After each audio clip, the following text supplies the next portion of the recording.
Good morning and welcome in to 104.5 The Zone on a Friday. Lucas Panzica with you, Jackson Williams on the other side of the glass. Much to discuss today as Tennessee set to receive a verdict coming up in about an hour. Reportedly is when the NCAA Committee of Infractions will meet to hand it down. Not just Tennessee, waiting on bated breath to see what kind of penalties they may receive. Jeremy Pruitt, former Tennessee assistants, all a part of this as well. Loaded show for you today, coming up at 10:20. Jalil Anibaba, Nashville SC Club ambassador and radio analyst here on The Zone, will come in studio. Coach Mack at 11:20. And then at noon, Sammy Kincaid on the 104.5 The Zone team. She's got some interesting perspective on the world of recruiting, on Josh Heupel himself from their time together at Central Florida. So, big day today as we wait to figure out what Tennessee will receive from the NCAA. But Jackson Williams, first of all, good to see you, buddy. Had fun last night. Split happens. The bowling event at Kings Bowl was a great success, and a huge thanks to everybody that came out to support Home Street Home. Great time at Kings Bowl. Definitely a good time. Joe Hunk redeeming himself on the bowling lanes. He did a little bit. He did a little bit from last year's event at Brooklyn Bowl. This is nice, isn't it? Is this refreshing to you? Like, it feels like there's a certain presence not here today, just weighing things down, right? And having to walk on eggshells. This is good. This is refreshing. Vibes are high, a lot less hostile. It's going to be a good 3 hours. The vibes are high. We'll be here until 1 o'clock. You can hang out with us, 615-737-1045. Hang out with us on 104.5 The Zone TV, YouTube, Facebook, Twitter, and Twitch. So split happened last night, and it got competitive. I'm not going to lie. I mean, last year, I think, was really great. Brooklyn Bowl was a fantastic host, but last year was a bit more informal. I think it was a bit more relaxed when it comes to the bowling aspect of things. People were casually hanging out at the lanes, bowling every now and then. I don't know that many people were counting, keeping score. But last night, that certainly was not the case, especially the 3HL lane. The 3HL lane was very active last night. Slay and Dawn and Brent and Hunk. Sammy was a part of that too. Man, they were getting after it. Jackson, did you bowl at all? A little bit. Through a couple frames, but not a ton. I'm a terrible bowler. I am a god-awful bowler. So I've lost to Kirby, to Robert was our crew. Jen Neal, a listener. That's the best part about these things, is getting to hang out with, obviously, your coworkers, friends of the show, Coach Mack. Great to see Jonathan Schaefer out there, Rhett Bryan hanging out.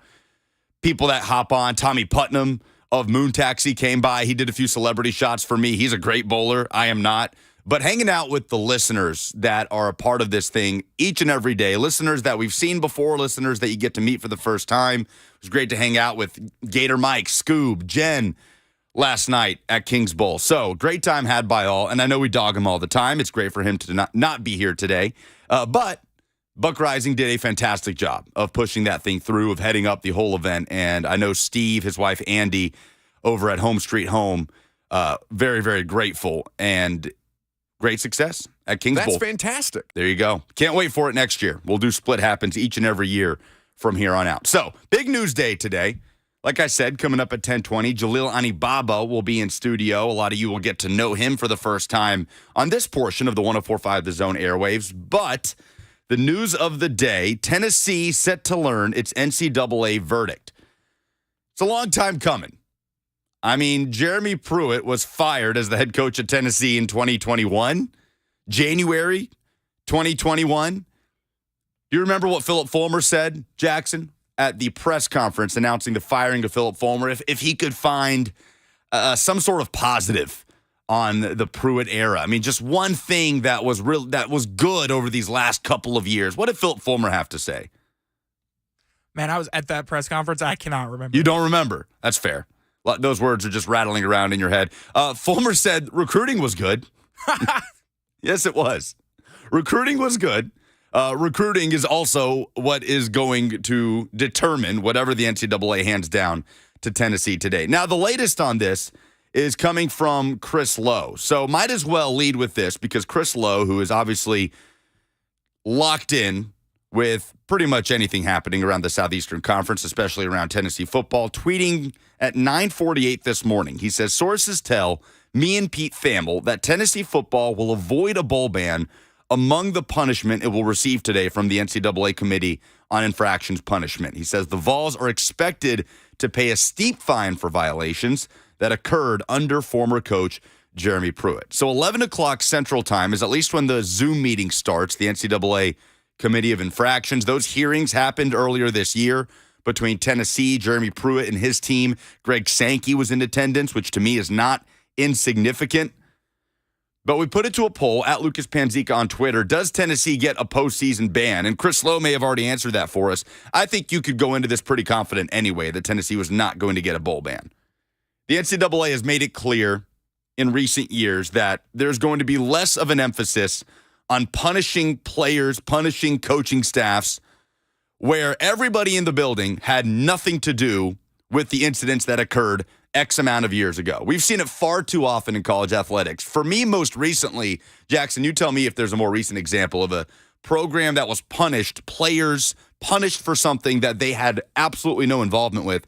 For me, it was the case of Oklahoma State basketball 2 years ago, getting a postseason ban for something that occurred years ago with the Oklahoma State program. So you're talking about telling players, you don't get to go to the tournament this year, no matter what happens on the court, because of something that happened when you were in high school and you hadn't even sniffed college basketball. That's not right. So I think most people can be on the same page about that. The NCAA has talked about there being less of an emphasis on that, more of an emphasis on punishing the parties responsible. So while Tennessee may get a hefty fine like Chris Lowe is talking about here, they'll take that over a bowl ban any day. Tennessee may get scholarship reductions, which we'll hear more on that a little bit later, what that could actually mean for this program. They'll take that over a bowl ban any day. And I think, to be honest, that Jeremy Pruitt may get the brunt end of this.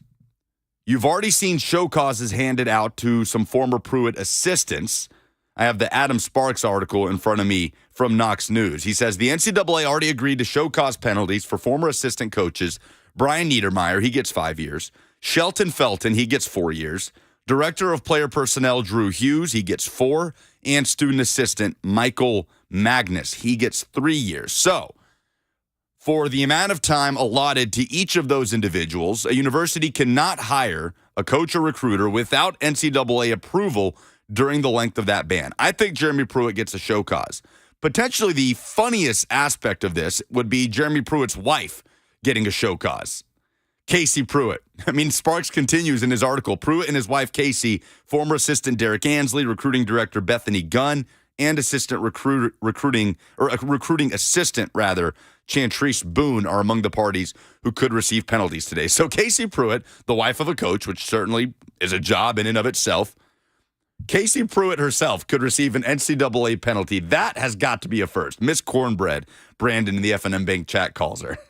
So, I mean, can you think of an example, though, Jackson, that sticks out to you on a program, any NCAA punishment handed down where you just looked at it and thought, that's not right? It's not right for these kids to have to be suffering for what happened by certain adults X amount of years ago. I'm trying to think what Ole Miss's penalties were for Hugh Freeze. Because I remember A.J. Brown, his couple of his years, he couldn't go to a bowl. And, I believe he would have been in high school when all this was taking place. Yeah, that's a good shout. I can pull up exactly what Ole Miss went through with the Hugh Freeze saga. We'll hear from Hugh Freeze, by the way, next week here in Nashville at SEC Media Days. That was another one of our Two Rivers poll questions. Which head coach are you most interested in hearing? Hugh Freeze of Auburn, certainly going to be one of those guys. But nonetheless, everybody can be on the same page that it's not right to impose penalties against players, coaches, even administrators that had nothing to do with whatever is alleged, whatever violations you're talking about. So Pete Thamel reminds us this morning on Twitter. Pete Thamel, college football reporter of ESPN, tells us it's important to remember when Tennessee's NCAA penalties get announced today. Tennessee has already self-imposed 18 total scholarships over the last 3 years.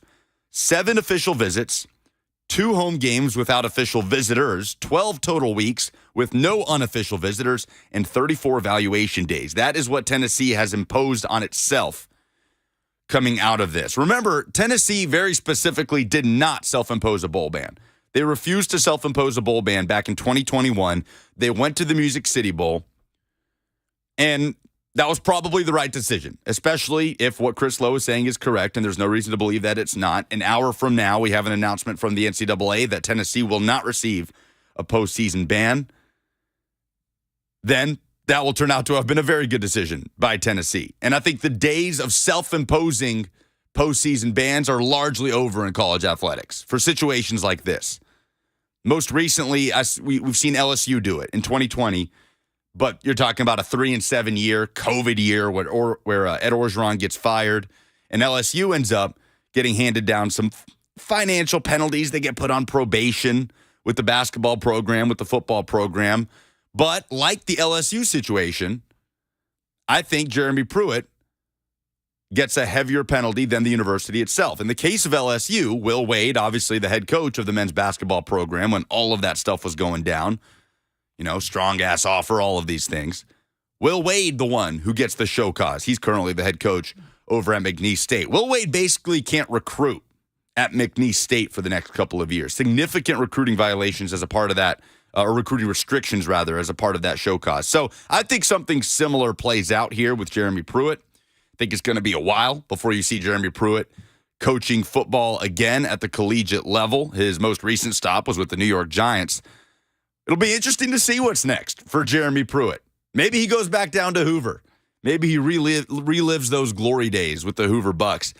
Are you, Jackson Williams, our producer, old enough to remember the show Two-A-Days on MTV? Kind of, yeah. I remember seeing like clips of it on YouTube. I've seen bits and pieces. I've never I don't think I ever saw it like live on TV, but I've definitely heard of it, seen it on YouTube, stuff like that. I'm barely old enough to remember Two-A-Days, but as someone who grew, born in Nashville but grew up in Birmingham, Two-A-Days was a big deal. It was Hoover. It's the biggest football program in the state of Alabama. Former Alabama quarterback John Parker Wilson was the quarterback at Hoover during that TV show. Jeremy Pruitt was the defensive coordinator at Hoover. That's where the asparagus clip came from. Asparagus, what's that? You know what I'm talking about. If you know, you know. So maybe Jeremy Pruitt has to go back to coaching at Hoover High School. I don't know what's next for Pruitt. Maybe that'll be determined based on what the NCAA hands down here in about 45 minutes. So stay with us as we monitor that with you until 1 o'clock. But coming up next, Jalil Anibaba, 12-year MLS veteran. You hear him on the radio on our Nashville SC broadcast here on 104.5 The Zone. He's hitting the road tomorrow. Big game for Nashville Soccer Club at FC Cincinnati. He'll be on the call with Will Bowling. We'll get to know Jalil a little bit. We'll talk about Lionel Messi coming to America, what that means as Messi touched down last weekend, and a big game this Saturday. Jalil Anibaba joins us in studio next on 104.5 The Zone.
Welcome back to the Buck Reising Show Takeover. It continues on 104.5 The Zone.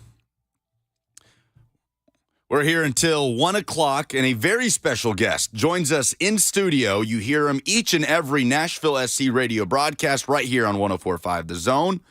Really excited to finally get Jalil Anibaba in here. Real quick, Jackson, I do believe we have, oh, there it is.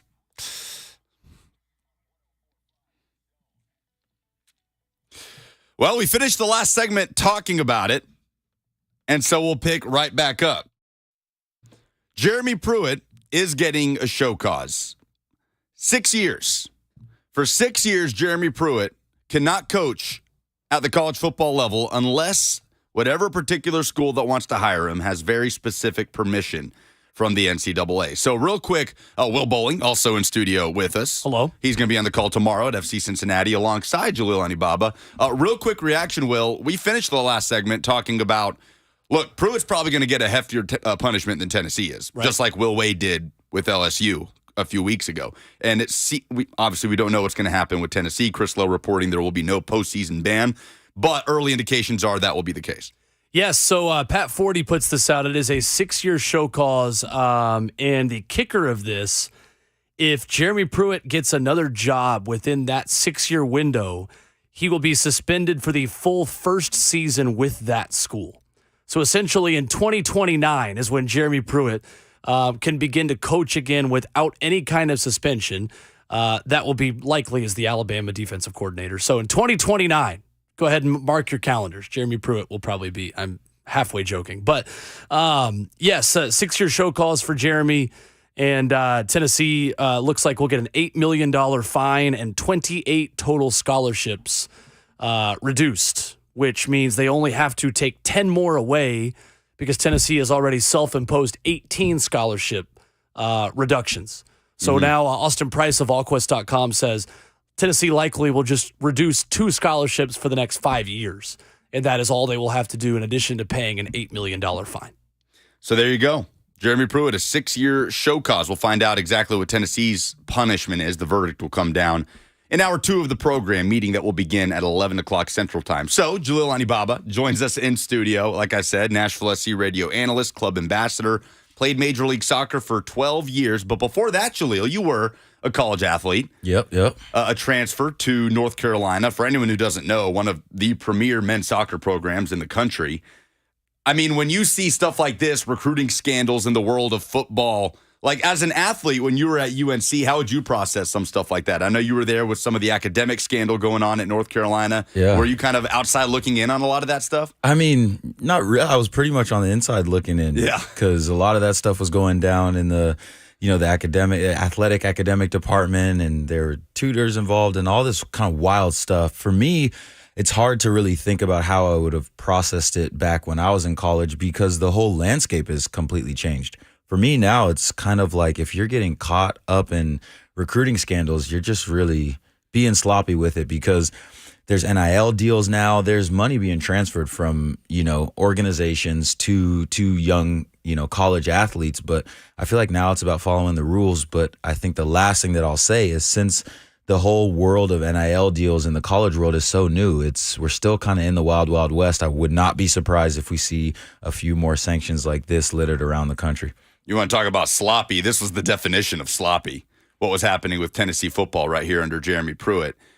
Where do you stand on the NCAA and sort of the evolution of how the NCAA has been involved in overseeing college athletics? As a former college athlete, like where did you stand on it as a player and then now about 12 years removed from your college career? Yeah, I'll just be frank. I think the NCAA has been as sloppy as some of these coaches have been getting caught up. I think that, some of their rulings don't really make any sense. It's pretty clear without like clear, hard evidential proof maybe that a lot of programs do these things and then the sanctions kind of come at random weird times. And everybody knows that, the NCAA has really been kind of in a weird situation in terms of enforcing these sanctions or, all of the how do you want to say it, controversy over athletes getting paid or not paid, and they've been benefiting from it for decades. And I think this kind of, to me, is a sign that they're trying to hold on to that power. So Jalil Anibaba on the call tomorrow. Big game, Nashville Soccer Club at league leaders FC Cincinnati. You can hear it here on 104.5 The Zone with Will Bowling and Jalil making the trip up to TQL Stadium. Man, I'm glad you're in here because we're on these airwaves at 8 p.m. every Wednesday, unless Nashville has a game with NSC backstage. People can hear you on there covering the team, interviewing players, a lot of which are your former teammates. But I feel like people haven't really gotten a chance to get to know Jalil Anibaba and kind of the journey that you went on to bring you here, man. I mean, several stops, Chicago, Seattle, Kansas City, Houston, New England, Nashville, Columbus. I mean, that's quite a resume, man. Like when you look back at your 12-year career, which stint stands out the most memorable stint of your career, whether it's based on the team you're playing with, the city, all of those things combined? Yeah. Well, first and foremost, hello world, hello Nashville, hello Greater Tennessee area. I'm extremely blessed, honored, humbled, happy, buzzing to be in the booth with y'all each and every day. To be in the station today, it's a second home for me now. As far as, which stint stands out the most, I can't pick one because it's like saying, which part of your life sticks out the most when you're living out a dream. Yeah. You can't really pick one. And to be fair, when you wake up from dreams, typically you don't remember most of it anyway. But for me, each and every phase or, place that I played, throughout the 7 clubs that I played for, they were all very special because they were part of, my maturation process and my growth as a man and individual person. And of course, had very large implications on my career. I think it goes without saying that Nashville was obviously one of the most important stops of my career because it embodies my transition. They obviously brought me back to the club, and that was something that was very intentional on both sides, on the club side and on my side as well. And it just all couldn't have played out any better. And, I think it's been amazing to see the way that the league has grown, soccer has grown in this country and North America at large. And I think the ascendancy is only going to continue on upward. Jalil Anibaba in studio with us, Nashville SC brand ambassador on 104.5 The Zone. Hear him as the analyst on every Nashville SC radio broadcast right here on this radio station. So, you and I were on the call Wednesday for the 2-0 loss against Philadelphia Union at Geodis Park. Will Bowling and you will be on the call Saturday at FC Cincinnati. You guys will be making the trip. So, it won't be your first trip to TQL Stadium. Correct. You've played in there before. Will, it will be yours. I'm looking forward to seeing how this team responds to what was kind of a falling apart at the seams kind of game Wednesday on both sides, right? Yeah, Just yeah, across yeah. the board, 3 yellow cards, 2-0 loss, conceding 2 penalty kicks. I mean, Will, you were in the stands on Wednesday. You'll be in the booth on Saturday. Right. How did you process what happened Wednesday night at Geodis Park and what this team has the opportunity to do a little bit shorthanded Saturday? Yeah, I think the first thing you process is frustration at some of the refereeing decisions, and that's an unfortunate place to start. It's where Gary Smith started when he spoke with the media on Wednesday night, that this was a game that was called inconsistently, and Nashville found themselves on the wrong end of some key decisions made by Sergi Boyko, the referee. But I think ultimately for me, guys, it's the fact that Nashville SC played the kind of chaotic, crazy, weird MLS game that typically Nashville is immune to. This is something that happens around the league from time to time. You get 3 penalty calls in a game, and 2 of them end up standing, right? You get 3 red cards. You'll get, guys taunting supporter sections and just weird atmospheres and long video reviews and 14 minutes of stoppage time, which I've never seen before on TV or in person. Usually Nashville, the way they play and how pragmatic they are in defense is immune to MLS chaos. Wasn't the case on Wednesday night, and no one is completely immune to a league, guys, that is as unpredictable as it gets around the world in soccer and around any sport, for those of you listening to the sounds of our voice who just aren't soccer people. But that, to me, was the start of it, was Nashville played the kind of MLS game that it typically doesn't play at all. Do you agree with that?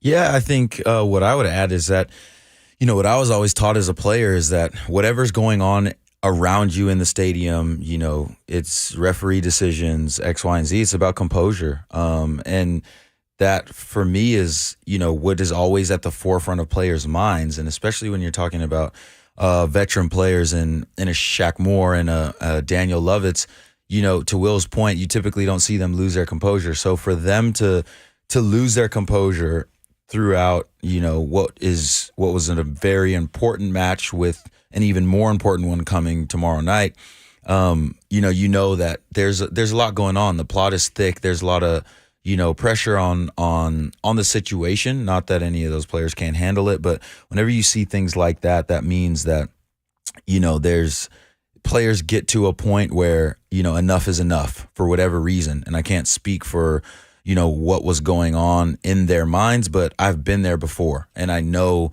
when you get to a point as a player and you're just like, all right, no, enough is enough here.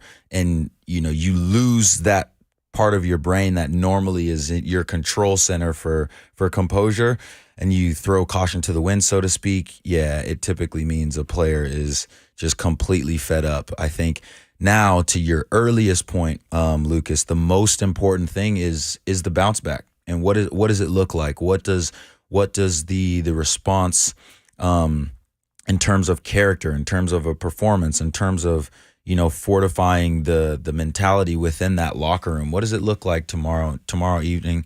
And that's what everybody should really be focused on. Nashville will be without left back Dan Lovitz, right back Shaq Moore, both on red card suspension Saturday. Center back Jack Mayer, questionable with the lower body injury. So the boys in gold will certainly be shorthanded Saturday. They're going to FC Cincinnati, who has been the standard of MLS this season, the consistency that they have played at the top of both the Eastern Conference table and the Supporters Shield race has just been day-to-day, week-to-week since the start of the MLS season. And it's a long one, Jalil, that you would know better than anybody. Just the grind of an MLS season when it hits this point. In late July, you're going into match day 26 of a total 34 before the postseason. About to enter this long break for Leagues Cup, where Nashville will host a couple of games at Geodis Park that won't go towards the MLS standings. But how do you just kind of gut it out through these months? It's kind of like Major League Baseball, right, Will? Like, these summer months are just grueling, man. But then you have that sprint at the end. And after this break for Nashville, it's a 10-game sprint to the finish where you're able to sort of recalibrate. How do you get through this part of the season as a player? Yeah, character. Typically, more of the roster is going to be used, whether it's league games, Leagues Cup games. Sometimes you're still in Open Cup, which the boys in gold don't have to worry about anymore. And you just find a way.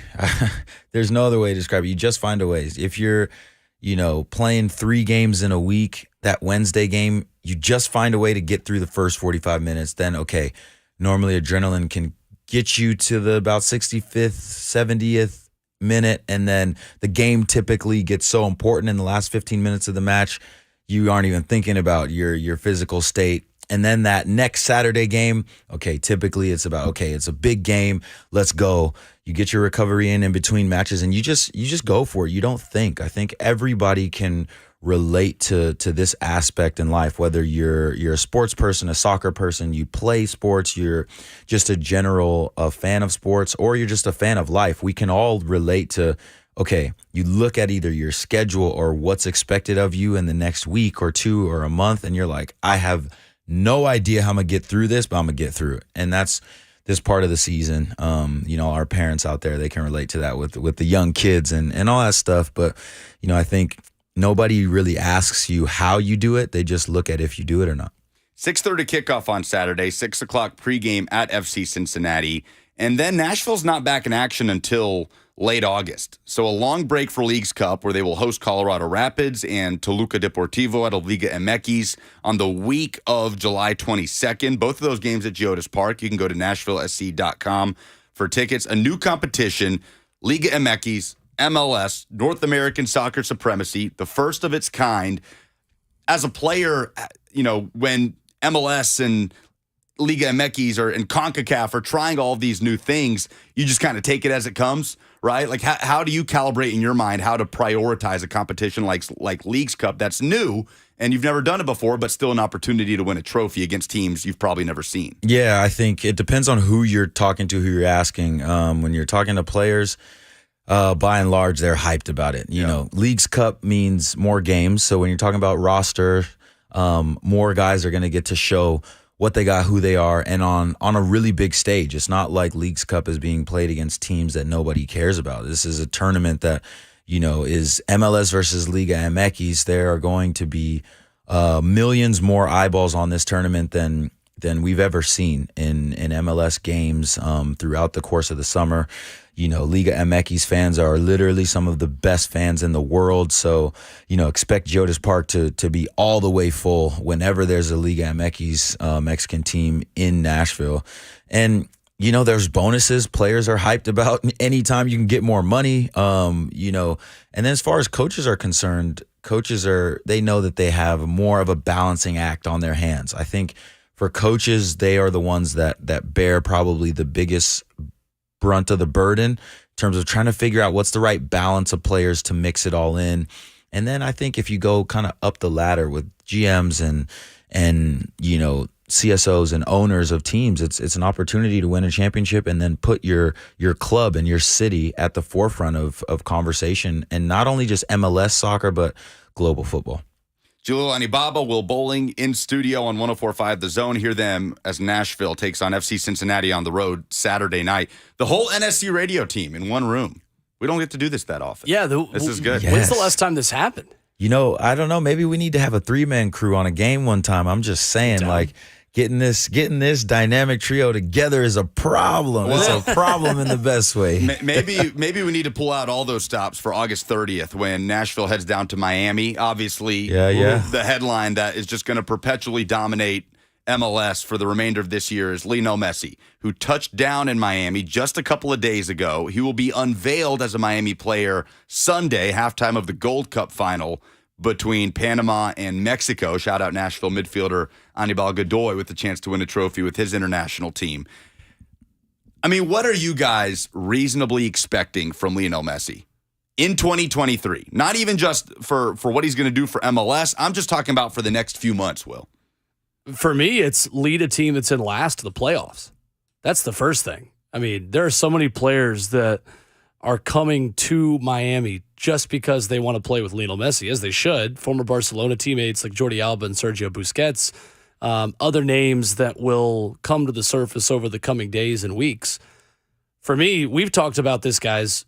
There's no way that Lionel Messi doesn't find himself in the MLS Cup playoffs. I mean, it makes so much sense for this guy to come as Miami's savior and bring them towards that next level. It's interesting because so many of these guys come to the U.S. in their 30s and in their mid-30s, and Lionel Messi still has a lot left in the tank. I mean, he's probably going to be named in the next couple months as the player of the year, as the Ballon d'Or winner for the year that was in soccer in 2022 when Argentina lifted the World Cup. He's still a top 5 player in the world right now. I mean, this is unprecedented what he's able to do, and I love the fact that he's literally at a Publix in Florida, in Miami yesterday. Where else is he supposed to get his food? That's the only place you get food in Florida. That's fair. Publix. How long until Messi becomes a pub sub guy? Yeah, that's a good question. Is he like a chicken parm sub guy? Is he like, turkey and cheddar? Is he like a, chicken tender sub? I think we're going to find all this out here pretty soon. He's a cereal guy. We know that. A lot of cereal in that shopping cart. Lucky Charms. I'm interested to see what Lucky Charms or what is there? Are they Nabisco? Oh, I don't know. Whatever company owns Lucky Charms. I'm not up to date on my cereal company. Their stock is going to be up. Like when we say Lucky Charms stock is skyrocketing. Yeah. No, actually. That's when the Lionel impact. Messi, General Mills, Jackson Williams, our esteemed producer tells me. Crack research team. That's right. Yeah, General Mills stock is going to be up today. I say that with the utmost seriousness. Yeah, I think, Lucas, when you talk about what type of impact is Messi going to have on, sports in North America, the league in terms of MLS, and then, Inter Miami CF as a club, I personally think it's impossible to know right now. This is the most famous athlete in the world. I don't care what you're talking about, what sport you follow, what sports like the back of your hand, or even if you don't know sports. Lionel Messi is bar none the most famous athlete in the world. Yep. Way more famous than LeBron James, way more famous than, Steph Curry, anybody we got, here in North America. Any other sport, it doesn't matter. And to really try to think about how much impact he's going to have on this team and sports and the way, just the entire landscape is going to change. I personally have no clue. And I'm not even going to sit here and act like I do know. I think it's one of those things that, we're going to be looking at this, years removed from this and really be seeing, I think, a completely different landscape. Because if you talk about his contract and the way that it's structured, we've never seen anything like this before. Yeah. And what is to say that you won't have, the highest marquee players in any given market or sport now that are not only getting, the contracts as far as cash is concerned that they deserve, but you're talking about revenue sharing deals with streaming, revenue sharing deals with the league itself, revenue apparel deals. We've seen it happen maybe in one sector of the business where, Michael Jordan is probably the best example of signing the most lucrative apparel equity sharing deal we've ever seen in sports. But he didn't have a stake in the league. As far as we know, in terms of NBA, he didn't have a stake in, revenue sharing with TNT or whoever was, broadcasting the games live. Messi has all that in his contract, and I just, there's nothing to say that Cristiano Ronaldo can't come to the league now and say, hey, I want something very similar or whatever. We just have no idea, I think, what either floodgates or, the way the landscape will change after this really comes into fruition. Can you imagine just you're picking out your cereal for the next week? You know what I'm saying? And it's always a hard decision. Right. I mean, maybe some people are brand loyal. No, it's I'm not. It's not a hard decision. Captain Crunch all day. Wheaties. That's a Wheaties. Wheaties. Wheaties, Will. They lied to you as a kid. It don't make you stronger. So the thing is, telling you. every dad, because if you've grown up in this area, Brentwood migrates to Destin every spring break. Like the city of Brentwood Yeah. just picks up the roots and goes. Every dad that has ever gone, moms too, I'll give you credit as well. Any parents, we'll just say that have ever done the Destin beach trip where they have like a week down there, has done that shopping run at Publix where it's like, all right, what do we need for the week? All right, we're not going to the seaside bar every single day for lunch. We're going to get sandwich meat. We're going to get white bread. Go ahead, throw 2 loaves in there. Give me 3 boxes of cereal. Let's get drinks. Let's get Gatorades, like all these things. And like Messi just looks like the dad. It's like, all right, what do we need from the store this week? Here we go. Like, we're here at this nice condo. Yep. Crazy. I'm a Honey Bunches of Oats guy. Honey personally. Bunches, fire. Yeah, But I'll that's branch that's out. Honey Bunches. That's a good shout. When you want to live in between that world of like, you want to tell people outwardly facing, I'm a healthy guy, but really there's a lot of sugar in Honey Bunches of Oats. Yeah, there's that sweet tooth too. Yeah, Multigrain Cheerios, another option. You're just sitting there. Will, I'm confused at your cereal options here. We're worried about Wheaties. You went from Wheaties I thought you were gonna at least jump up to like, I don't know, Trix or something. I and love then you Lucky had- Charms as a kid. Lucky Charms. Okay, Yeah, that's Lucky- good. that I'll was give you mine. that. Yes, just sitting thank you. there, choosing between your multigrain Cheerios and your Wheaties, and you just look to They're your good. right, and Honey Nut Cheerios are Messi's good. grabbing the Lucky Charms, and you think, I think I'm going to go Lucky Charms after you take your selfie that went viral with Lionel Messi at a Publix in Miami. Jalil Anibaba, thanks for being here, man. Hey, thanks for having me. Like always, like I said, this is a second home. Hello, world, to everybody. You'll be seeing, hearing more of me and us, and hopefully, the 3 of us together. Because look out for Will Bowling, Jalil Anibaba, and Lucas Panzica. Last chance to hear Nashville Soccer Club on the radio for some time on Saturday. It's Will Bowling and Jalil Anibaba. Big game. Nashville heading up to FC Cincinnati. Rivalry game in the Eastern Conference. The number 1 team in the East taking on the number 3 team in the East in Nashville. 6:30 kickoff, 6 o'clock pregame right here on the Zone from TQL Stadium. Will Bowling, Jalil Anibaba. Have a great call, guys, and safe travels. Thank you, sir. Thank you. The SEC stat of the day next on 104.5 The Zone.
Welcome back.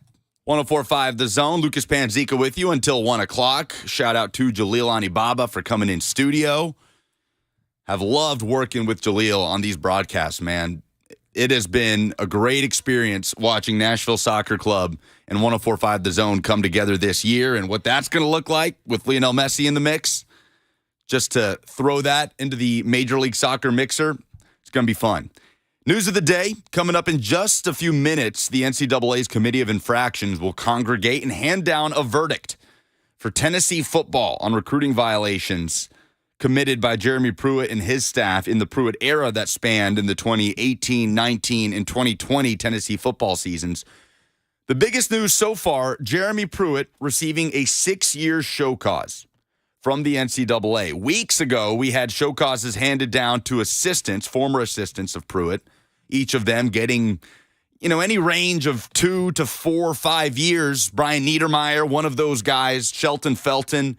But Jeremy Pruitt will receive a 6-year show cause. It's going to be tough for him to coach in college football again for the next 6 years. Also, reportedly, no bowl ban for Tennessee football. Things are playing out nicely for Tennessee at the moment, with Chris Lowe reporting that Tennessee football will avoid a bowl ban among the punishment it'll receive today from the NCAA Committee on Infractions punishment. So we're talking about fines, right? We're talking about scholarship reductions. And Brent Hubbs was on the morning show this morning. We'll get to that a little bit later on for some clarity on what scholarship reductions could actually mean for Tennessee. But so far, so good, if you are a Tennessee fan, on how all of this is playing out. But it is Friday.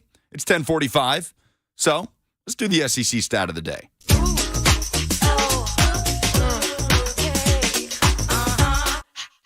Let's talk about SEC, baby. Let's talk about the SEC. Let's talk about Nick Saban and Josh Heupel in the SEC. Let's talk about SEC, baby. Let's talk about the SEC. Let's talk about Brian Kelly and Greg Sankey in the SEC. Let's talk about SEC. The SEC stat of the day begins to preview each and every SEC team in the lead-up to Labor Day weekend, week 1 of the college football season. We'll go alphabetical. Why not? So today, we're talking Alabama, the former home of former Tennessee head coach Jeremy Pruitt. And Jackson, let's get the breaking news sounder. Breaking Vols news on 104.5 The Zone. We interrupt our SEC stat of the day coverage because we officially have a ruling from the NCAA. I am seeing no postseason ban for Tennessee. That is official after hundreds of violations were occurred by Tennessee, 18 level 1 violations. So with the University of Tennessee's football program, we are talking about an $8 million fine and a 5-year probation. We have a release from the NCAA's official website. We'll preview Alabama football's offseason and the offense for the Crimson Tide a little bit later on. So, 18 level 1 violations for the University of Tennessee. $8 million fine, 5-year probation. How does that hit you as a Tennessee fan? 615-737-1045. Maybe you were just with the mind of, long as we avoid a postseason ban, not my money, I'm good. And maybe we'll see more on this as it comes out with the NCAA officially putting out their release. Jackson, how does that hit you? An $8 million fine for the Tennessee football program. Does that affect you in any way? It's a hefty fine, but my thing was always avoid a postseason ban. I felt like punishing, like we've talked about, punishing today's players for the adults of the last regime is just, it's pointless. So they avoided a postseason ban. The fine is hefty. The scholarships, I don't think, are going to be as hefty because they've been reducing them so much over time. So Yeah. it's not the worst that it could happen. And Tennessee set themselves up for success with how open they were with the NCAA. I think Tennessee was probably anticipating a hefty fine here. I don't think they thought they were going to get out of this without paying up something like that. But you know what? You didn't have to pay a show cost to Jeremy Pruitt. Yeah, you got to pay $8 million to the NCAA. We'll do that math during the break. We'll go back and see exactly what Pruitt's show cause would have been, but I'm going to go ahead and tell you right now that Tennessee's going to end up on the plus side of that. So, Adam Sparks of Knox News has this completely broken down. As part of the 5-year NCAA probation, Adam says that Tennessee must pay fines including $8 million, 50% of gross revenue paid to the SEC for Tennessee's participation in the 2020 Gator Bowl under Pruitt, vacate all wins and individual records in any game in which 16 individual sanctioned players participated. Those games will be announced later. So you're talking about, I'm assuming, largely games from the 2020 season. There weren't that many wins. 3, to be exact. Cut 28 scholarships from its roster over 5 years. Sparks says Tennessee has already self-imposed 16 scholarship cuts over the past 2 seasons, so they will have to cut 28 scholarships from their roster over 5 years. How about that? That's the SEC stat of the day. 28. 28 and 8. 28 scholarships cut from Tennessee's roster over the next 5 years, an $8 million fine from the NCAA. Sparks continues. It's bullet points here on what Tennessee must do as part of this 5-year probation. Cease communication with recruits for 28 weeks spread over 5 years. End unofficial visits by recruits for 40 weeks over 5 years. Cut 36 official visits by recruits over 5 years. Cut 120 evaluation days over 5 years. So a few recruiting penalties, few scholarship penalties, a hefty fine, maybe some vacated wins, and this is over. Tennessee's situation with the NCAA and Jeremy Pruitt is resolved. Pruitt gets a 6-year show cause. His wife does not. I love that we have to say that. Sparks says Tennessee had already self-imposed and absorbed a portion of the penalties over the past 2 years, so the effect should be manageable. All parties do have the option to appeal the decision, but that process could take months, and it's the NCAA. So anytime you're talking about something that could take months, it could also take years. I don't know that Tennessee would need to appeal this. I think Tennessee is taking this as a win, Jackson. Would you agree? Yeah, I mean, the money would be similar as if they bought out Pruitt, because I believe it's, 3% of the football budget will go. So it's a very similar monetary figure if you were going to pay Pruitt's buyout. And the recruiting penalties, like you said, they've already been imposing these self-imposed. So it's really not going to be that bad for Tennessee over the next 5 years. And honestly, if you're mad about vacated wins in the Jeremy Pruitt era, like what are we talking about? The Gator Bowl over Indiana? Not that many to vacate. So Buck had to shave his head because Tennessee beat Indiana in the Gator Bowl back in 2020, that was January of 2020, I guess. So I wonder if that bet that he initially made with David Reed has to be retracted. So David Reed will have to shave his head? Well, no, the deal was Reed was going to have to shave his beard and Buck shave his head.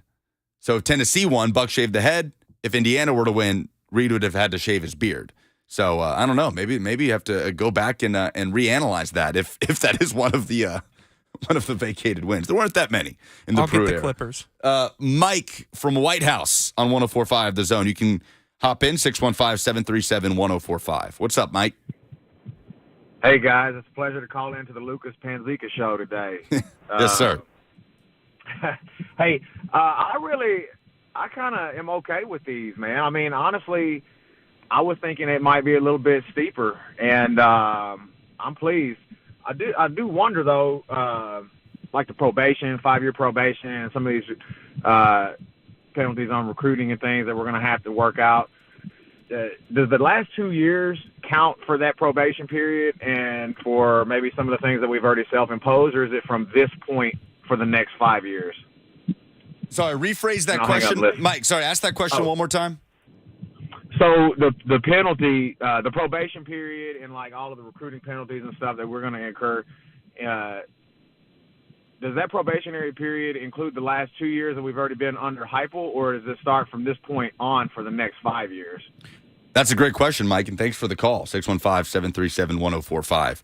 So I'm going to double-check this. Mike, I would initially say that this is a probation period that starts right now because we're just now officially getting the penalties that Tennessee will have to undergo. So I would say that begins right now in 2023 through 2028, but we will corroborate that with people that are covering this story more in depth just to make sure. Appreciate the call. We'll continue to take your calls on this. I see Chuck in Clarksville on the line, 615-737-1045, as Tennessee receives its verdict from the NCAA in the Pruitt recruiting scandal. Lucas Panzica with you until 1 o'clock on 1045 The Zone.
It is 11:01. Good morning. I'm Lucas Panzica. The news of the day, Tennessee football reportedly will receive an $8 million fine from the NCAA for the recruiting scandal involving former head coach Jeremy Pruitt in the Pruitt era that spanned from 2018 through 2020.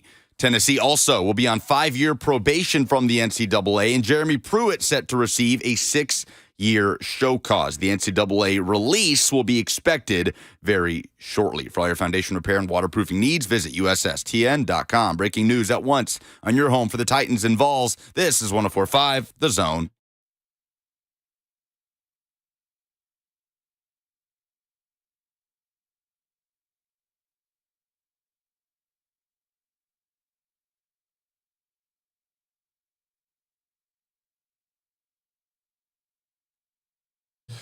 Welcome back. Hour number 2. It's the Buck Reising Show with no Buck Reising on 104.5 The Zone. With you until 1 o'clock. I'm Lucas Panzica, Jackson Williams, our producer. Tennessee avoids the bowl ban, is going to have to pay a big fine, goes on probation, but ultimately probably going to be considered a win for the Tennessee football program as the NCAA finally hands down its punishment for the Vols after finding what Chris Lowe says was over 200 individual infractions committed by the school. So here's the report from ESPN's Chris Lowe. We still await the official NCAA release. Among the penalties handed down, Tennessee has been placed on 5 years probation, was given an $8 million fine, among other financial penalties, and will see a total reduction of 28 scholarships. The school was credited for its self-imposed 16 scholarship reduction over the past 2 years.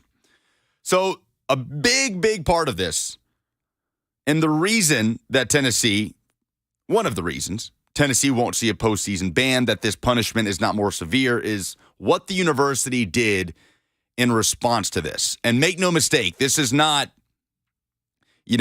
Tennessee white knighting and firing Jeremy Pruitt because they believe in a pure world of college football recruiting, right? If Jeremy Pruitt was winning games at a high level at Tennessee, I don't know that they would have acted so swiftly. I'll just say that. It helps when your head coach just went 3-7 and the program appears to be cratering, and suddenly all these recruiting violations are put into your lap. You can act fast. You can avoid paying Jeremy Pruitt's buyout. You can act in the good graces of the NCAA so that down the road when the punishments do come down, they're not nearly as severe, and it's Jeremy Pruitt who gets the brunt of it. That's exactly how this has played out. We've seen Kansas do this in recent years. I think we see this a lot more when it comes to schools acting quickly on coaches that you can tell where it's going, right? When something's going downhill like it was with Pruitt, and instead of paying Jackson, if you could find out what Jeremy Pruitt's buyout would have been, I don't know if you remember off the top of your head. You were a student at this time, right? You're a student journalist at Tennessee working for WUTK, Rock Solid Sports, during the Pruitt era. I mean, what do you remember about covering this scandal and Pruitt's firing? It was a crazy couple weeks. Everything was on Zoom because of COVID. I believe his buyout was $13.1 million. I believe I saw that this morning. So they avoid a $13.1 million buyout. So if that's the case, and we'll confirm that, Tennessee receives an $8 million fine. So you save nearly $14 million. You got to pay up $8 million. Turns out to be a plus for Tennessee football. So when we talk about them being credited with their self-imposed 16 scholarship reductions, that plays a part of this. That's why there will only be 28 scholarship reductions over the next 5 years.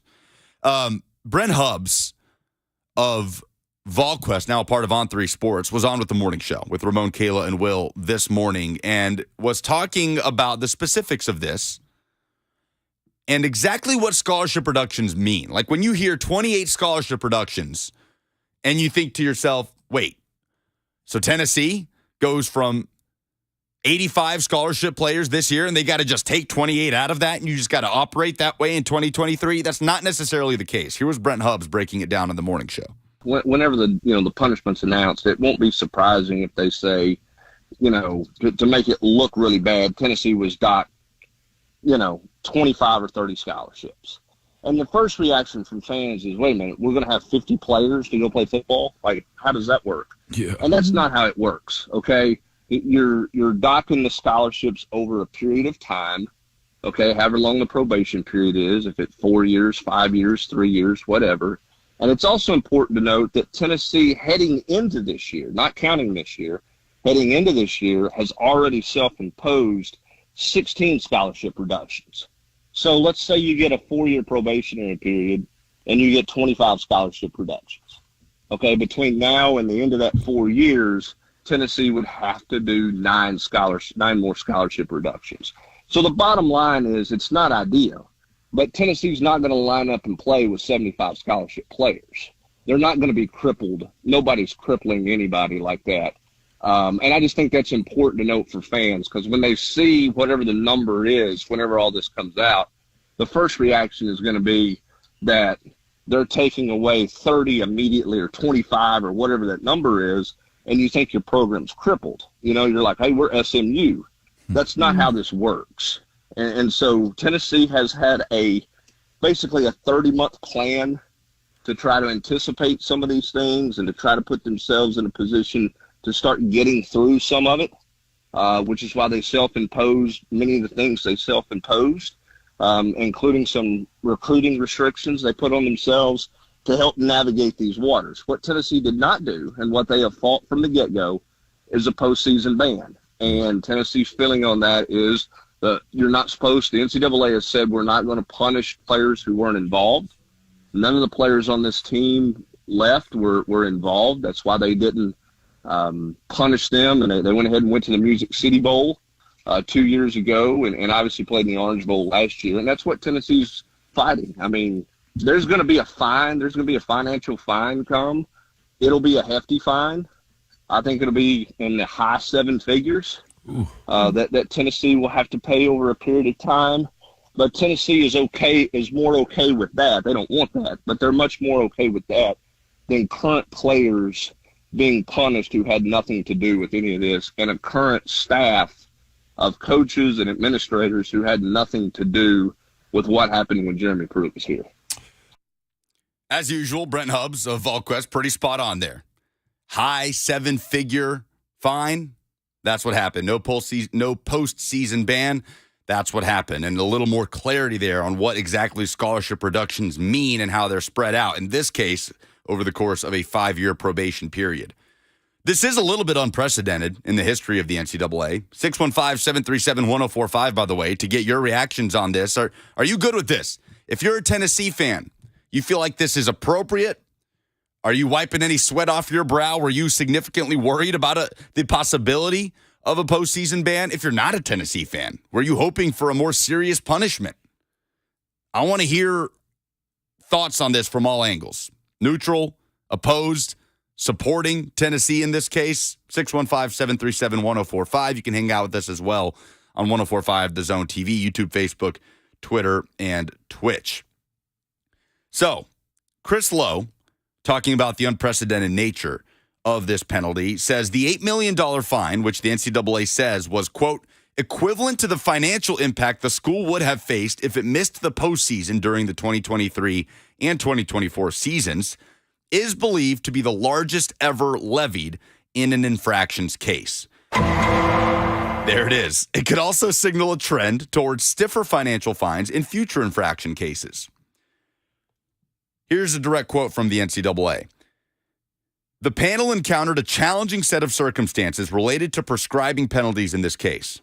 The panel urges the Infractions Process Committee and the membership to clearly define its philosophy regarding penalties, which extends beyond postseason bans, and memorialize that philosophy in an updated set of penalty guidelines.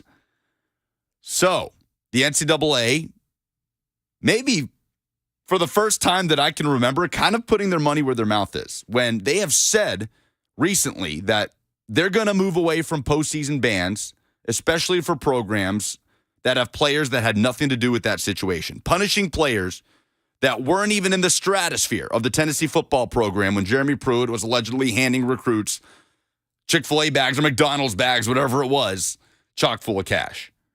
What was it? Was it Chick-fil-A? McDonald's. It was McDonald's, right?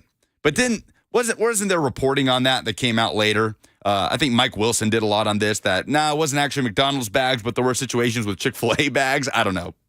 Maybe we'll text Mike, see if he'll do an emergency session with us in the noon hour to break some of this down.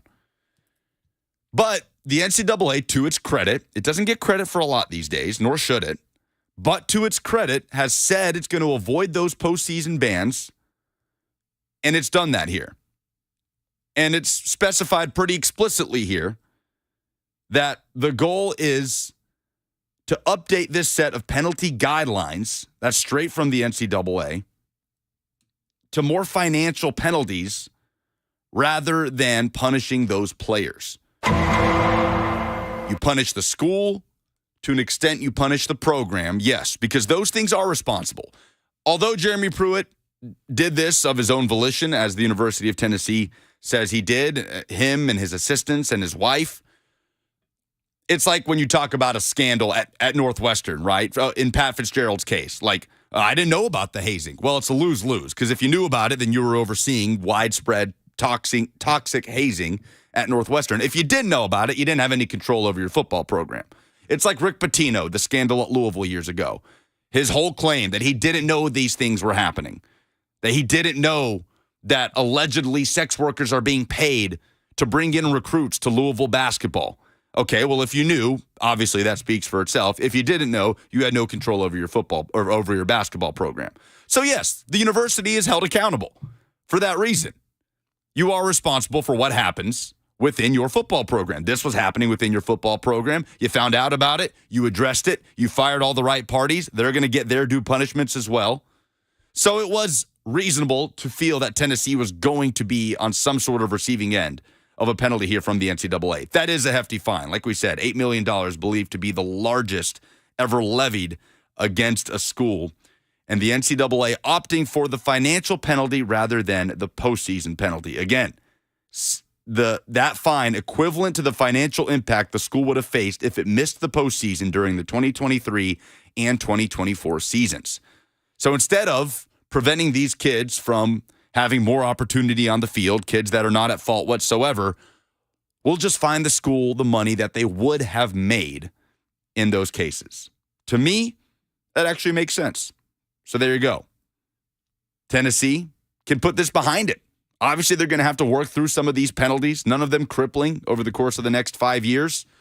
LSU, if you'll remember, got 3 years probation for some off-field incidents. Tennessee, you're talking about, literally hundreds individual infractions committed by the program in the school. So, it stood to reason that it was going to be a little bit more significant, and it is just that. We'll learn more down the road, I suppose, on vacated wins and things of that nature. Karen on the F&M Bing chat with a great question. Does Philip Fulmer have any accountability?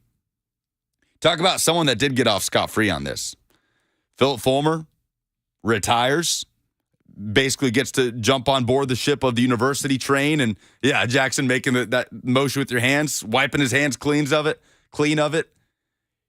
You jump on the side of the university, fire Pruitt and his staff right off into the sunset and retirement, and you still see Philip Fulmer at Neyland Stadium on most game days over in Knoxville. So 615-737-1045 if you want to react. Coach Dave McGinnis of Titans Radio coming up next. We'll get his thoughts on this as a guy who obviously spent so much of his career in the National Football League, but did have experience as a coach in college football recruiting places like TCU and Missouri. And you hear him every week with Coach Doug Matthews on Coach to Coach during football season. That'll be starting up very, very soon. So Coach Mack, we'll get his thoughts on this. We'll talk Titans as well with Coach Dave McGinnis on 104.5 The Zone.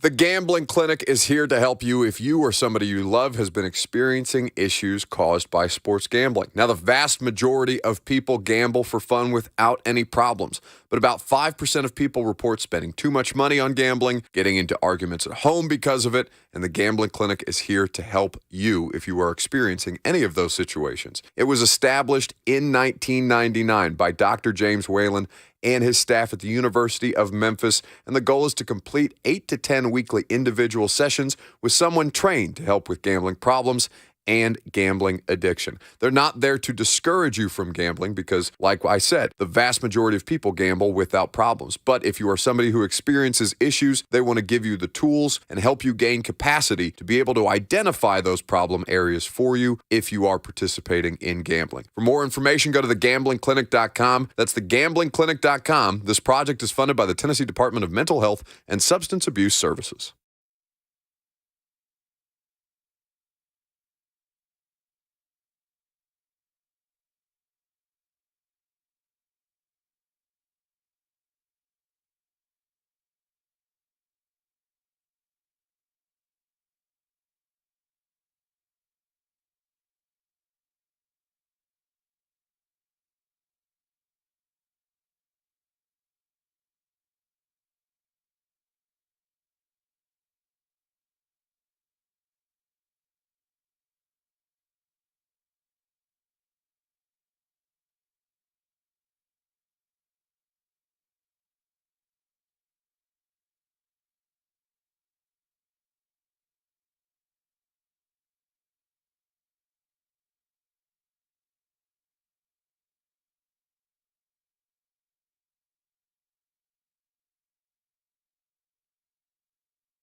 You hear that music, it only means one thing. Coach Dave McGinnis of Titans Radio, same time, same place, every Friday, 11:20 on 104.5 The Zone.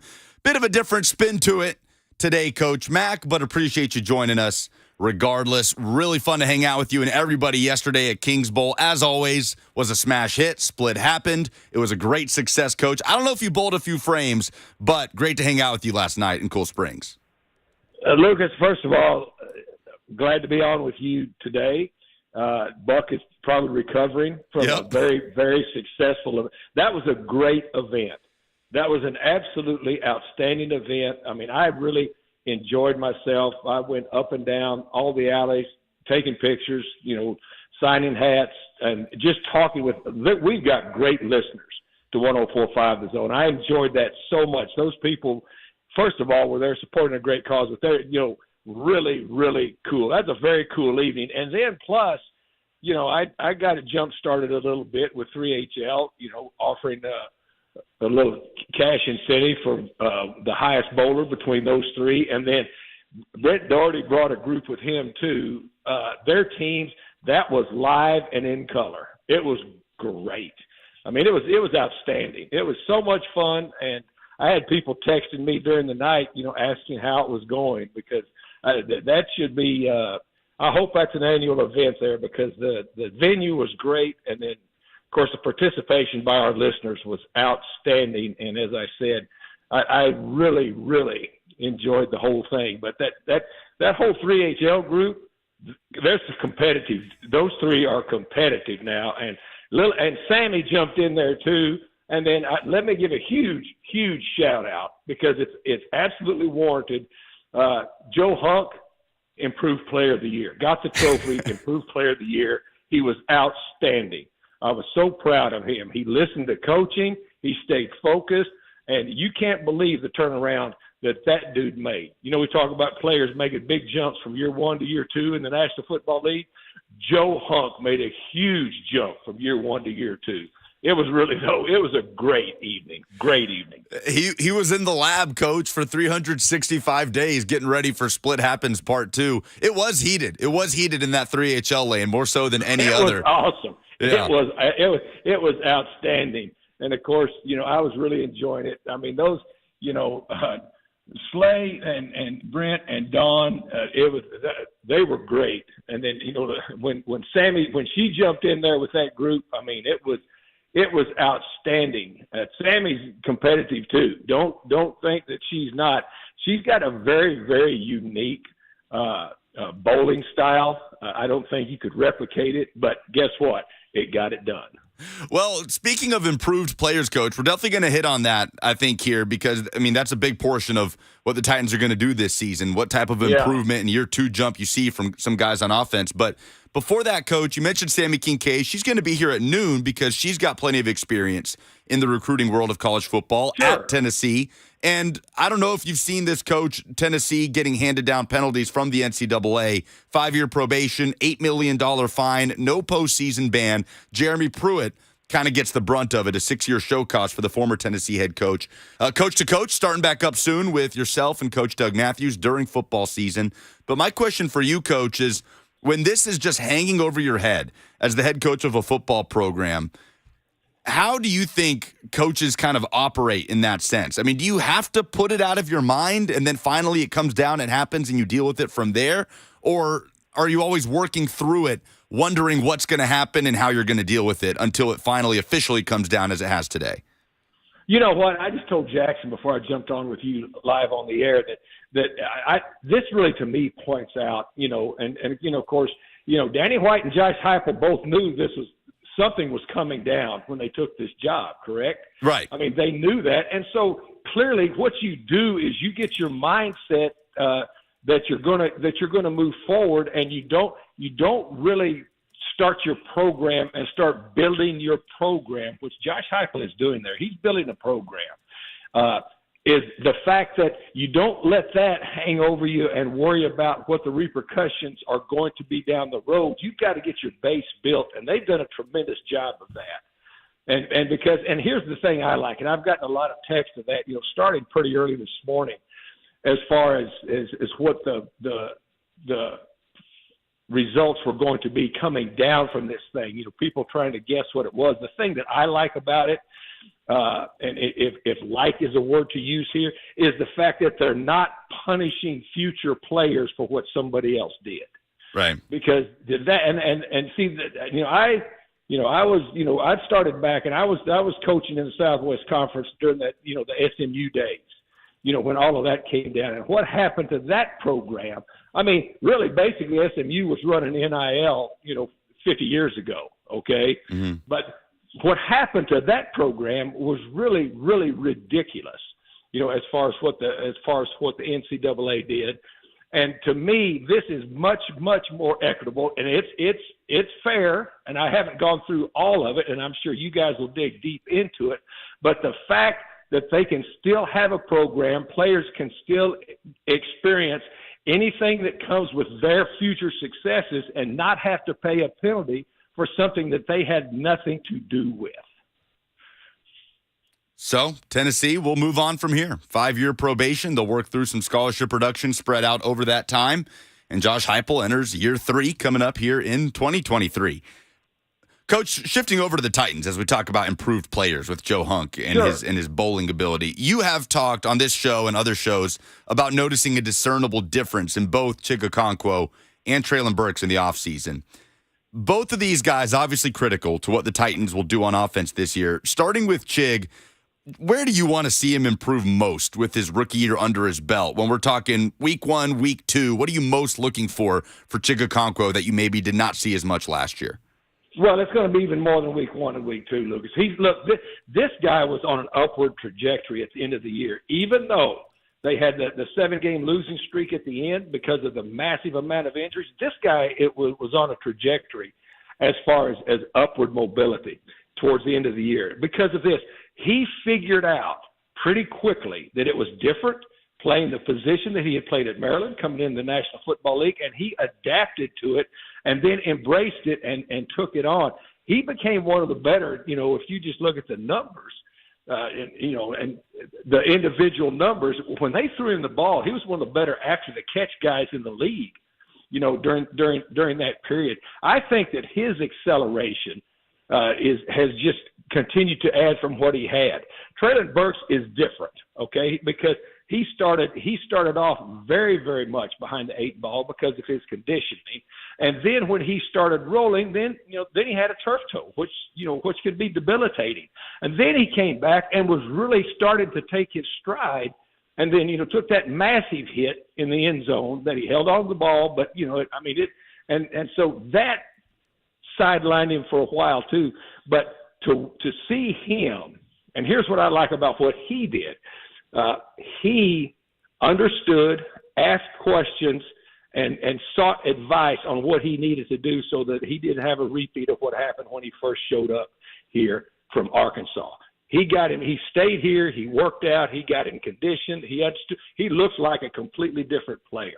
So what I want to see from both of those guys is just a continuous daily improvement, and their work. And both of them had excellent springs. Excellent springs. I mean, you watch some of those practices. I get to watch practice every day. But those guys, to me, are on an upward trajectory. But they've got to continue to improve. This is going to be a big training camp for both of those guys. But they both need to be very integral pieces to this new offense. They both need to be, and they both have the ability to, and that's what I'm excited to watch. Coach Dan McGinnis with us on 104.5 The Zone. And, Coach, keeping it on the offense, Jim Wyatt in his mailbag pretty recently asked about that backup quarterback competition right now between Malik Willis and Will Levis. Jim, talking about Malik Willis outperforming Levis throughout the offseason. And I understand why some people are surprised by that, but on the flip side of that, it is Malik Willis' second year as a pro. There's going to be improvement along the way, and Will Levis still getting his bearings as a rookie. What did you see most from Malik Willis at OTAs and minicamp that stuck out to you that maybe you didn't see as much throughout the course of his rookie year? Well, I mean, his rookie year, look, Malik Willis, when he was drafted, and again, I'm not in their draft meetings, but I've been doing this long enough, I'm sure that he wasn't even intended to have to play very much of a role unless he was going to go in a cleanup role when the ball game was being won his first year, because he had a massive amount of ground to make up when he, to make the transition from Liberty to the National Football League, just because of the completely difference in everything, playing the quarterback position. Start off with calling a play in the huddle, start off with taking a snap from under center. But anyway, the thing that Malik Willis did, Malik Willis continued to work during the year. Now, when he got to play, you could tell that he was not ready yet. He did not have the nuances when things were going very quick, and he was thrust into a situation, as to where down the stretch, even when we started to lose ball games down the stretch, Titans were still in a playoff spot run until the last 3 minutes of the season. So, to me, Malik Willis is miles ahead of where he was when he first came in here, and he had the advantage over Will Levis in this point. He'd been in the National Football League. That's why Josh Dobbs had a big heading over Malik Willis when they brought him in there to try to fill in that quarterback gap, because he'd been in the league for 6 years. Experience in this league matters in every aspect of it, coaching and playing. And so to me, Malik Willis has got to continue on that trajectory. All right. Now, Will Levis was ahead of where Malik Willis was when they both came in as a time frame to start, because Will Levis has been in pro-style offenses for 2 years, wherever he was. You can I'm taking away everything as far as injuries that were surrounding him his senior year there at Kentucky, but he's been in the system, but still he's brand new to the National Football League.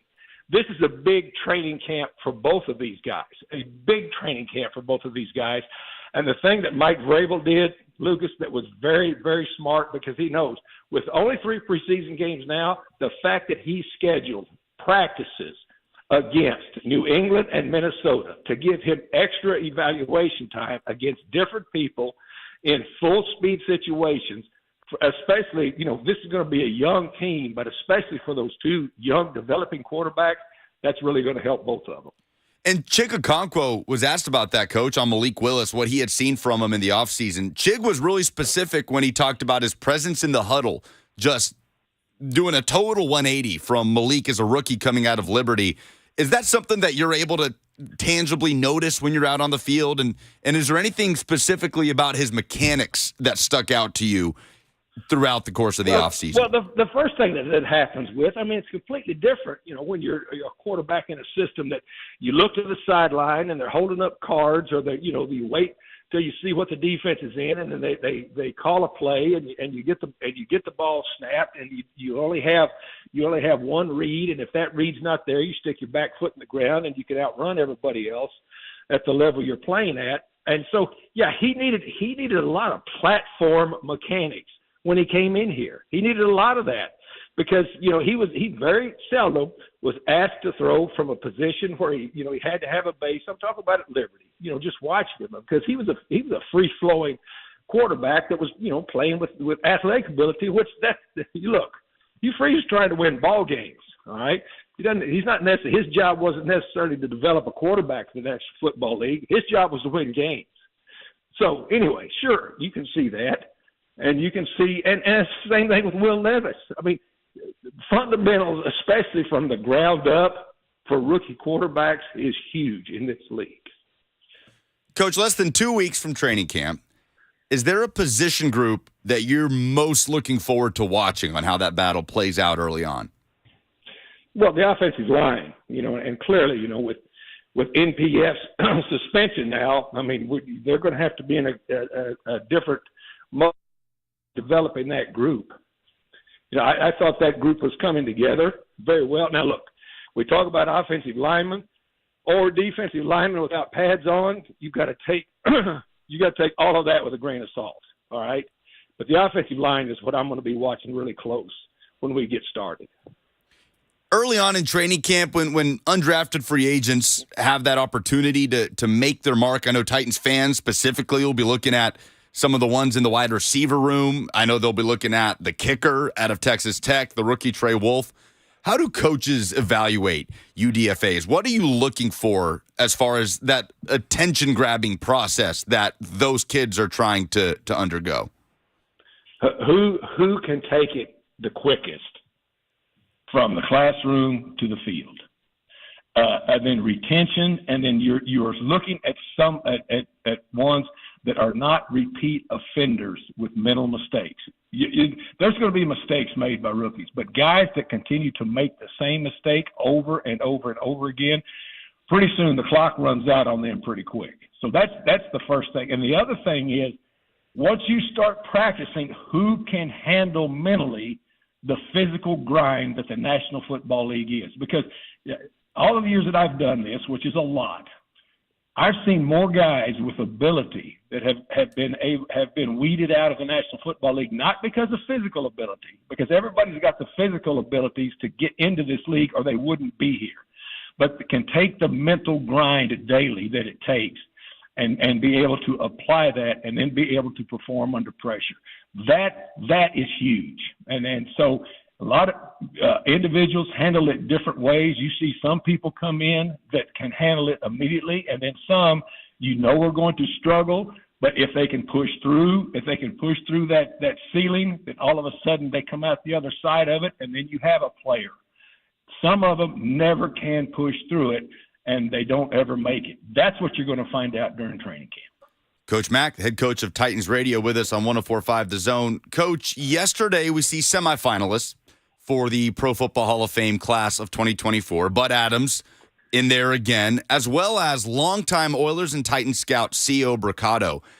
Titans fans obviously know what Bud Adams has meant to this league, to this city, to this franchise, but they may not know as much about C.O. Bricado, Coach. What can you tell me about his impact on this franchise and the NFL as a whole, and what his case would be to get into the Hall? Well, he was a trendsetter. I've known C.O. since I was a senior in high school. C.O. was a linebacker coach at University of Texas at Arlington before he was hired as a scout by the Houston Oilers. And so I've known C.O. I knew him from that time on, from when I was a senior in high school throughout all of our years. C.O. Bricado had a big part in teaching me when I was got into this league. He and Bill Tobin about of the Bears about how to evaluate players for the National Football League. And then Seal Mercado was he was a trendsetter. I mean, the 3-cone drill that everybody runs now, in school workouts and they run at the combine. That's CO, and Seal Mercado is a huge. He's one of those guys that works. People don't understand what the work of scouts are on the road. I mean, I can still see CO in that big old car he had that, was made out of all steel like those older cars used to be, with a huge trunk that he would drive everywhere in the country and have Oilers or Titans gear in the trunk to hand out to secretaries or hand out, to assistant coaches that were helping him with film. Seal Mercado was a trendsetter. He was a trendsetter, and anybody that's had anything to do in the scouting world, knows what Seal Mercado was. And to me, Seal Mercado and Bud Adams, they both should be in the Hall of Fame. There's no reason Bud Adams should not be in the Hall of Fame right now, because without what he and those guys did in the quotation foolish club, the National Football League wouldn't be what it is today. Would not be what it is today. Just pure and simple truth. Couple of late great legends, Seal Mercado and Bud Adams. The War Room, right? Named after Seal Mercado in the Titans facility, Coach. Yeah, I've been in there many a times with CO, and it's very, very aptly named. And as I said, he taught me a lot about what it took to evaluate. And I've had some, in my later time up there when I was with the, with the Titans, I mean, he would challenge you, and sometimes I would have to, take him. He would say, "Come on down here in your office. Show me why you see. What are you saying? What's this evaluation mean?" Seal Mercado made me a lot better at evaluating talent, and he taught a lot of at the combine. The first thing, Dane Brugler came up to me and he said, "I never would have understood even what this was about if Seal Mercado hadn't taken me under his wing." And that's just the far-reaching effect, that CO had. So as I said, Seal Mercado and Bud Adams should both be in the Hall of Fame, and they both have Coach Mack's vote, I promise you. Yes, sir. Coach Mack, appreciate you as always. Great to see you last night. We will catch up soon. Outstanding event. Congratulations to everybody and all of our listeners that came. I really, really enjoyed it and raised a lot of money for a great, great cause. See you. See you, Coach. Coach Dave McGinnis of Titans Radio with us on 104.5 The Zone. Anytime we get a chance to congregate with coworkers, listeners, friends of the show, and Coach Dave McGinnis is involved, it's a lot more fun. Just makes it a lot more fun. Always good to see Coach Mack and talk to him. I didn't have that context about CO Mercado and his impact on the National Football League. Inventing the 3-cone drill. You can talk about a top 5 of those drills that you see circulating around after a combine, right? It's the 40-yard dash. Everybody wants to see the quarterback drills. And it's the 3-cone drill invented by CO Mercado. So we'll see. We'll keep an eye on the next steps there between Bud Adams and Mercado, both semifinalists for the 2024 class in the Pro Football Hall of Fame.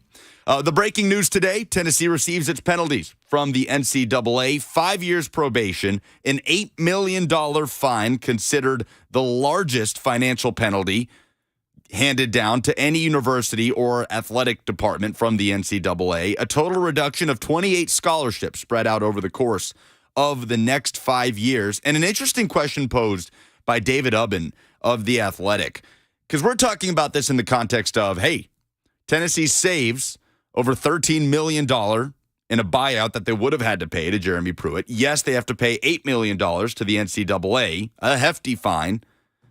But David Ubben, as we talk about it as, okay, the Vols kind of come out on the right end of this. Ubben tweeted earlier today, reading through the NCAA decision on Tennessee now, but my main takeaway is, in the end, paying a $13 million buyout seems like the better option than going through all of this, paying lawyers, dealing with NCAA storm clouds, and getting fined $8 million anyway.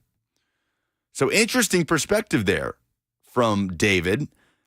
My question there would be, would penalties not have come down anyway if those penalties had been committed under the university's watch, under the athletic department's watch, whether you fired Jeremy Pruitt for cause or not? maybe we'll get David on at some point down the road to dive into this a little bit. But Sammy Kincaid is in studio. Sammy's got experience in the recruiting world of college football at Tennessee and in college athletics in general. So we're going to get her in here and do some Friday Fire presented by Central Barbecue. What's your Friday Fire? Let's hear your weekly positivity here on 104.5 The Zone. 615-737-1045. Lucas Panzica with you until 1 o'clock.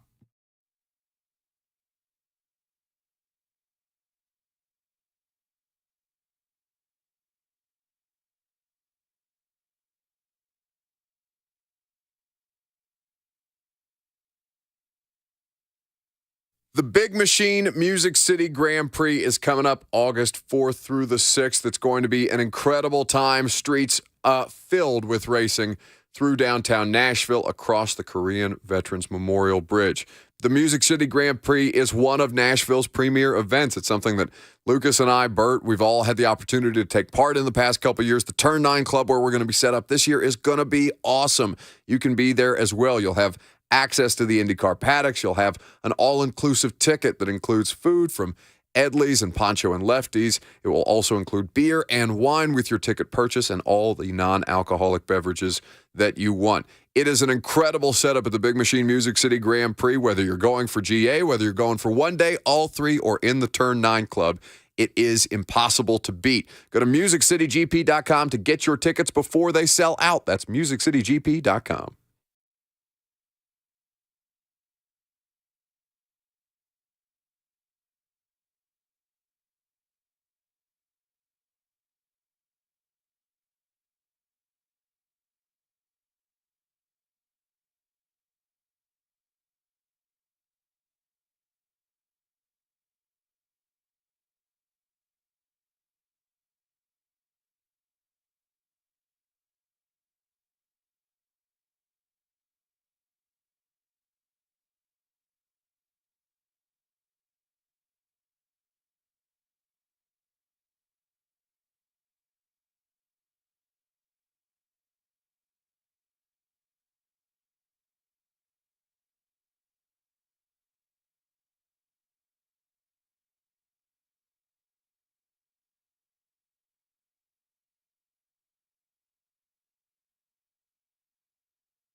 Welcome back.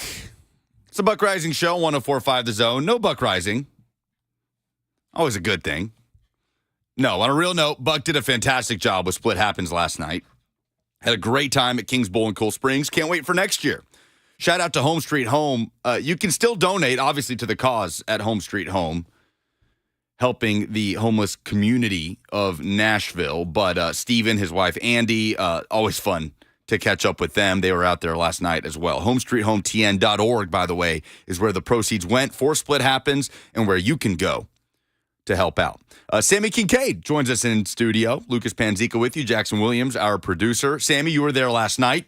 Bowling a little bit, working a little bit, partying a little bit. Like, that's pretty good balance. Pretty good. It got pretty heated, didn't it? Yeah, it did. And Coach Mack didn't say it. I was listening to him while I was driving in. He didn't say it, but he told me last night, I have never seen a 4'0" girl talk so much smack to a 6'8" dude like Ron Slay. No, we were having so much fun out there. It was an absolute blast. So, Sammy, you have unique perspective in the world of college athletics. People have gotten to know you on these airwaves at this point. People probably already knew you from your time at VFL Films to your sideline reporting duties at MyTV 30, Friday Night Rivals, that you can check out. High school football season is right around the corner. Are you mentally prepared for that? We're going to have to be. Taking the steps. But Sammy Kincaid also worked in recruiting at Tennessee under Derek Dooley, under Butch Jones. So you are familiar with this world. And you had a little bit of a different reaction to this news. If you're just joining us, Tennessee, on the recruiting scandal under Jeremy Pruitt, receives an $8 million fine, 5 years probation, 28 scholarships reducted over the course of the next 5 years, spread out. Among other things, there's a possibility of vacating wins. No bowl ban was the biggest takeaway.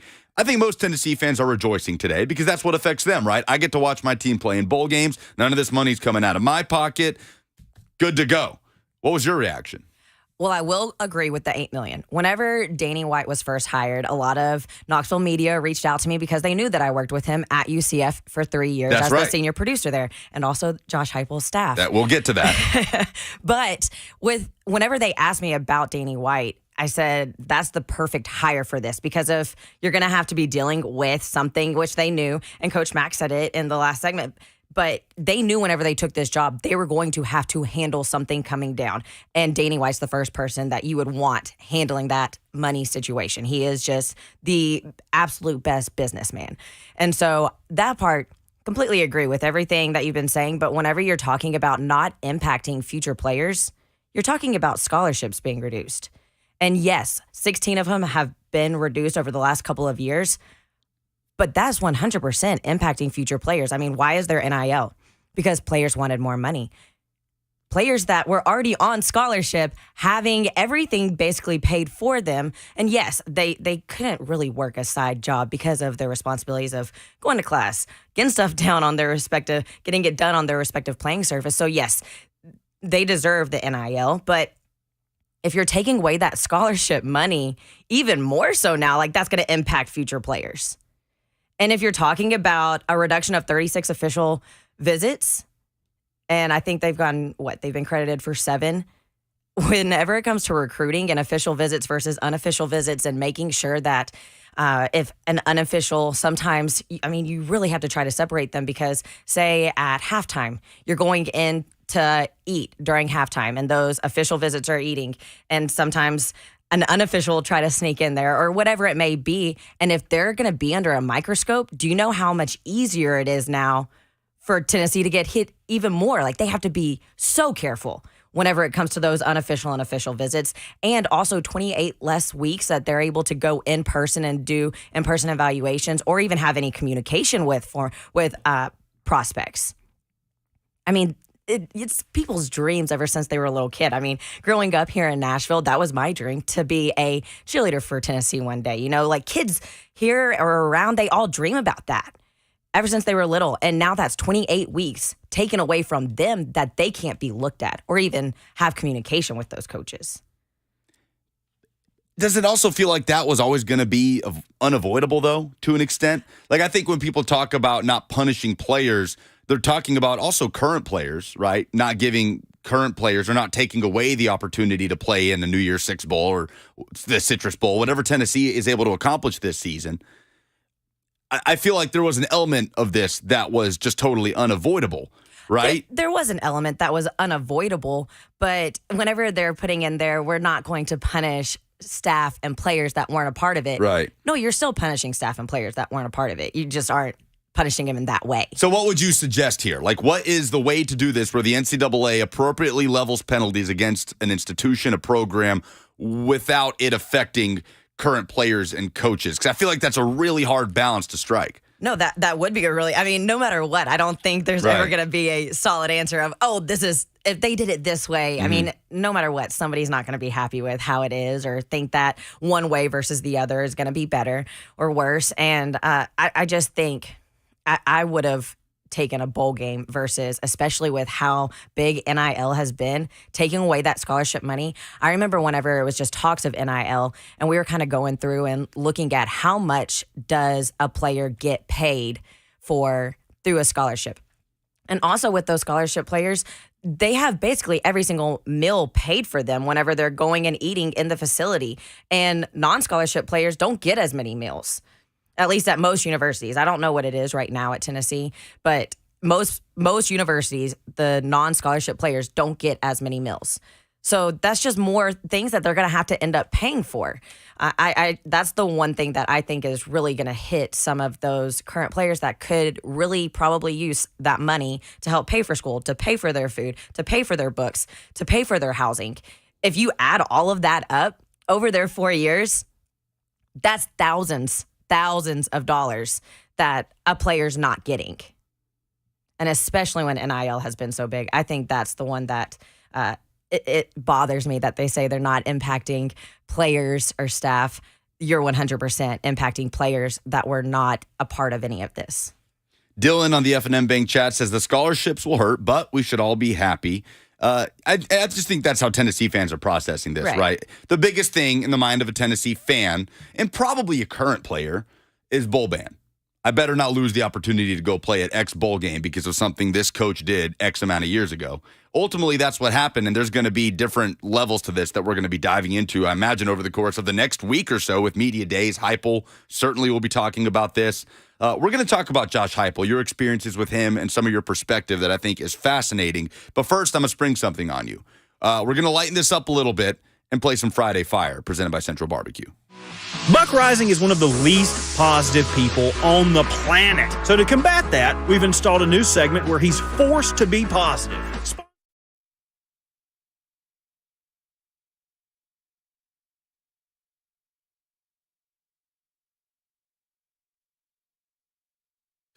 So I don't have this problem. Buck Reising does. We'll just do it for him anyway. Here's not here today. Split happens last night. Was a great success. That could be a part of your Friday Fire. 615-737-1045. Presented by Central Barbecue. Fall off the bone Memphis slow smoked barbecue right here in Nashville.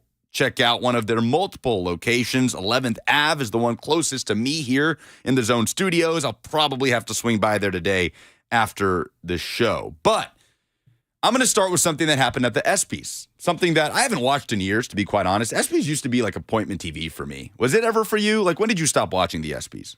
You know, I've never been I would say starting college. Mm-hmm. So, I mean, we're going back like 15 years right now. But I would say starting college, I didn't really watch too much TV unless I was watching a game. But if it wasn't a game, I wasn't really watching. Well, Damar Hamlin made an appearance at the ESPYs to hand out the Pat Tillman Service Award. And the result was pretty special as he honored the people that saved his life on a football field.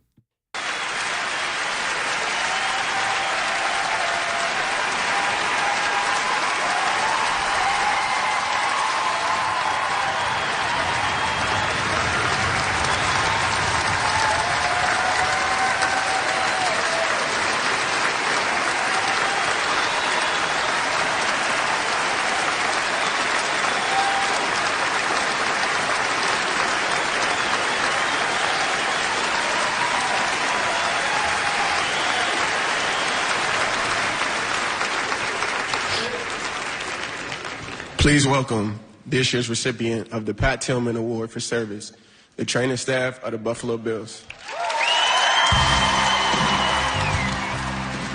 So just a cool moment there at the ESPYs. I mean, the ovation for DeMar Hamlin and the moment when he gave that award to that training staff and the emotions that were running through that ballroom, really, really cool. That's my Friday Fire, my weekly positivity. Want to hear yours? 615-737-1045. We'll gather Jackson's and Sammy's and hear some perspective from Sammy Kincaid on Josh Heupel, how he could deal with something like this, penalties handed down by the NCAA, and just the coach he is now compared to when she worked with him at his last stop.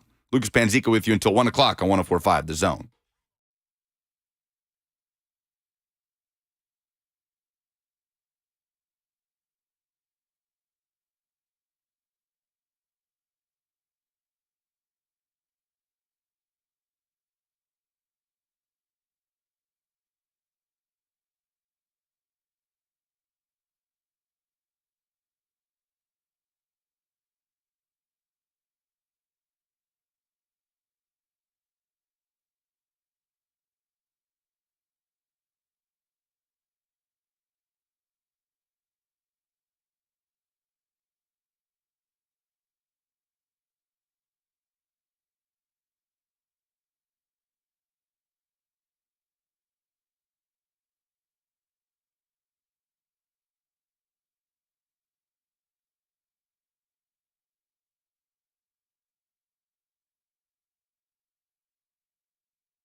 It is 12:01. Good afternoon. I'm Lucas Panzica. The long-awaited verdict from the NCAA in a high-profile recruiting scandal involving former Tennessee head coach Jeremy Pruitt and some of his former assistants within the Tennessee football program has come down from the NCAA. No postseason ban for Tennessee football, an $8 million fine for the program, and a 28 scholarship reduction over the course of the next 5 years, of which Tennessee will be on probation with the football program. As for Jeremy Pruitt, he receives a 6-year show cause. Saturday night, Nashville Soccer Club travels to league leaders FC Cincinnati for an Eastern Conference matchup before the regular season enters a month-long hiatus for Leagues Cup. Nashville currently third in the Eastern Conference table, coming off a loss to Philadelphia. Kickoff Saturday is at 6:30. Pre-game coverage starts on The Zone at 6 p.m. For all your foundation repair and waterproofing needs, visit USSTN.com. Breaking news at once in your home for the Titans and Vols. This is 104.5 The Zone.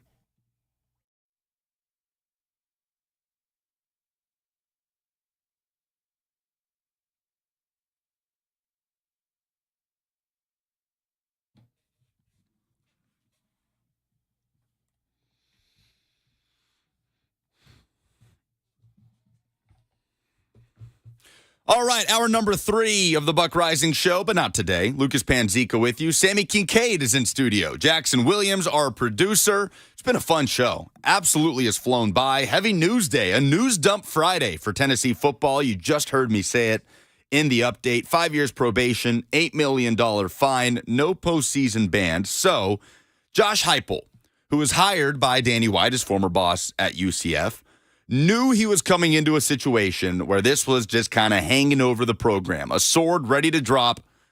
We had no idea when, right? Heupel hired in January 2021, and it's the NCAA. Fast forward to July 2023, and here we are. We finally have our answer, and he can move forward with that in his back pocket.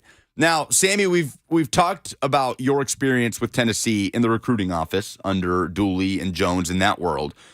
You also worked at Central Florida under Danny White and head football coach Josh Heupel. UCF, that is a huge branding thing. So I've heard that. I don't know. I have an issue sometimes with universities that do this. Like Central Florida is a good example. Like you are the University of Central Florida, right? Yeah.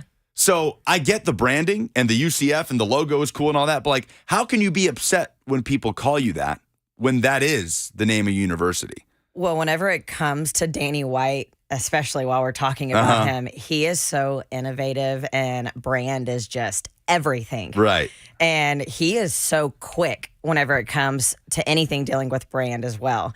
And that was, if you said Central Florida or Golden Knights, you had like a mafia coming at you. You can't do Golden Knights? No, they're just the Knights. Oh, they're not the Golden Knights. No, they're not the Golden Knights. Then that's completely but fair. They did used to be, but they're just the Knights. So I call them Golden Knights all the time. I make that mistake all the time. Okay, and I get it. Nobody wants to sound like a directional school, right? There's maybe a little bit of a connotation around that you're less significant, right, than your partners within that state. But okay, so UCF, you were the senior producer. Working with athletics, obviously heavily within the football program. So talk to me. You're working at UCF when Josh Heupel's hired away, when Danny White and Josh Heupel are hired away. You worked very closely with these guys, especially Heupel. Your reaction when Josh Heupel was hired as the head coach at the University of Tennessee? Shocked. I was very shocked. Whenever I said it before, I had a lot of Knoxville media call me whenever Danny White was hired, and they say, hey, we hear he's bringing a coach with him. And I was like, it's got to be Randy Shannon. Was shocked. But I will say, and I told you this before when we were talking, whenever trying to compare Coach Heupel, because you have a lot of different personalities that you work with whenever it comes to head coaches. I'm bringing Buck into this show. Do you hear my voice starting to? I told you it was going to croak. It was going to croak because we had too much fun last night at bowling. But whenever you are dealing with a lot of head coaches, you have a lot of different personalities. And whenever talking about Coach Heupel's personality, the best way I could have described it to you is Butch Jones, which a lot of people kind of freak out because of their coaching styles are completely different. Coach Heupel has had a lot more success offensively, but they are just such people persons that it was very refreshing. And that's something that has been the same at UCF and now at Tennessee. He's still a people person, and he just really cares about the people in his program, and that's working in his building. And so I really enjoyed working with him, but I was shocked at first, just because, I mean, I was under a lot of fire, I would say, towards the end there at UCF.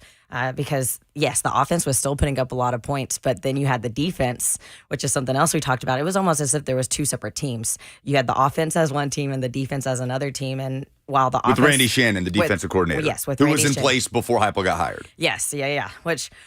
so we'll get to that in a second, but it was almost as if it was two separate teams in that building, and you would have the offense putting up big points, but then at halftime it was a completely different game because the defense would let the other team come back, and then you would end up losing games in really terrible, terrible ways. And so it was a little shocking whenever it was announced that Heupel was coming. So the Josh Heupel you worked under at UCF, do you see the same guy, the same coaching style, philosophy that you see now at Tennessee? Like, talk to me about the evolution that you've seen from him a little bit. On the field, yes.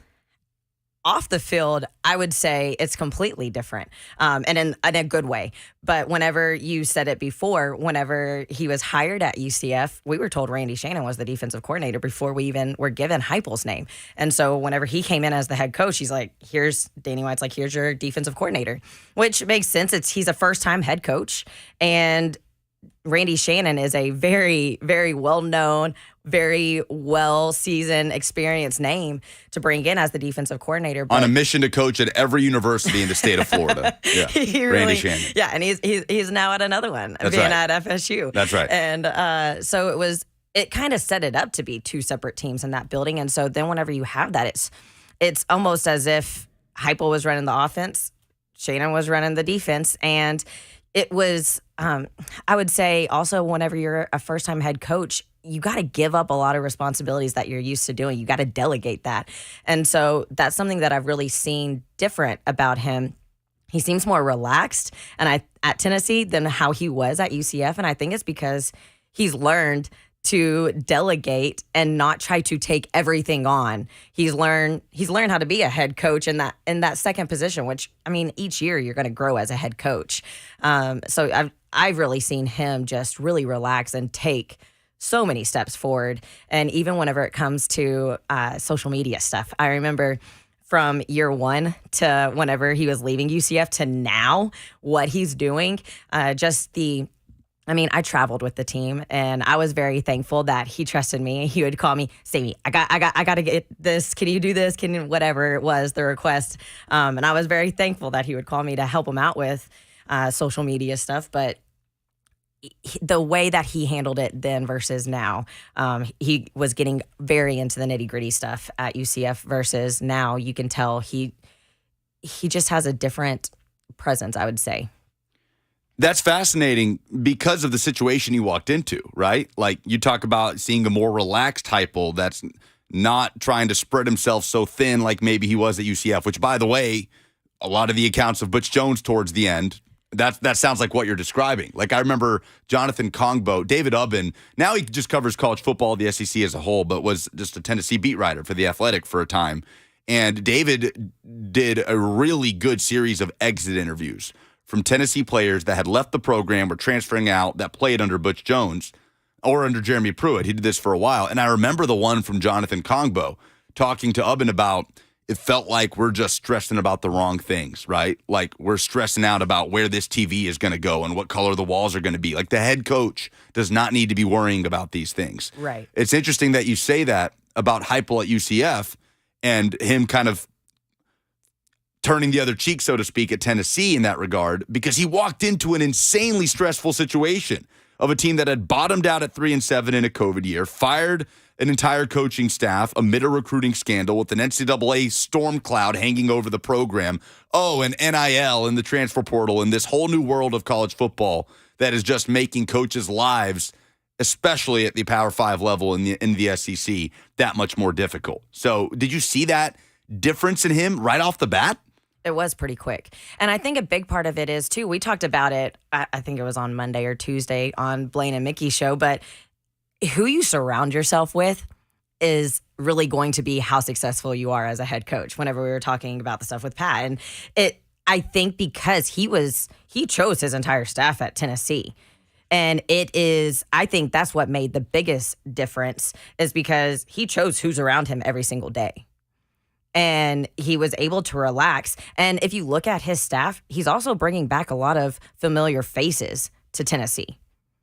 I mean, with Willie Martinez on the defensive side. I mean, this is not his first stint at Tennessee. In the recruiting office, you have Angelia Brummett that is heading things. Angelia worked in recruiting with me.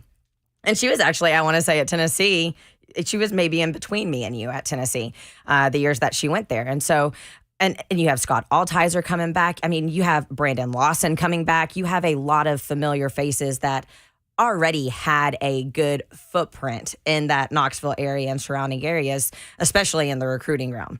And I think that's what also helped him get more comfortable there too so fast, is because of just the people that he had around him. Sammy Kincaid in studio with us on 104.5 The Zone, part of the 104.5 The Zone team. Now, Sammy used to be the senior producer at UCF under athletic director Danny White and head football coach Josh Heupel. So that flip in mentality and approach from Heupel is so fascinating to me because obviously he was hired by his former boss at UCF, Danny White, who you imagine knew his strengths and weaknesses as a head football coach like the back of his hand. And you say that difference in Heupel you saw pretty quickly. I mean, it just makes you wonder. We'll never know what kind of conversations those two had in that hiring process. It makes you wonder what kind of conversations did take place between the two with Danny and Josh of sitting down like, listen, this is a different animal. Well, and you have to handle it differently than you did when we were in Orlando. Right. And also, this isn't Hype's first time in the SEC. Sure. And so it's not like this is his first time being here. And yes, he was at Mizzou, which questionable if they should be in the SEC. But he was at Mizzou. That's all out the window now. Yeah, it's all out the window. But, I mean, he was at Mizzou. His time in Oklahoma, I mean, he's been at big name schools before, and not that UCF's not a big name. I mean, it's the largest university in the entire country, but it's just a completely different level in the SEC, and it's not his first time being around that. UCF's the largest university in America? In America. Like student population-wise? Yeah. The only one that is technically bigger, and it's because of online classes, is Arizona State. Arizona State, Yeah. yes. Because that's what I would have said. That's what I've always just assumed is the biggest school. I had no idea that was the case. Yeah, no, it is ginormous. That's crazy. So what have you made of Heupel then in these couple of years? Like, just how are you more surprised at the turnaround and seemingly his personality and approach and how quickly that happened, or more surprised in how quickly the results escalated? I mean, I would say I'm more surprised in seeing how he has stepped into this role, and in the best way surprised. More than Tennessee winning 11 games in year two. But I'm honestly, the way that he talks to people and interacts with people and is just, you can tell he cares. He really does care. And so the fact that he got buy-in so fast, I'm not surprised by.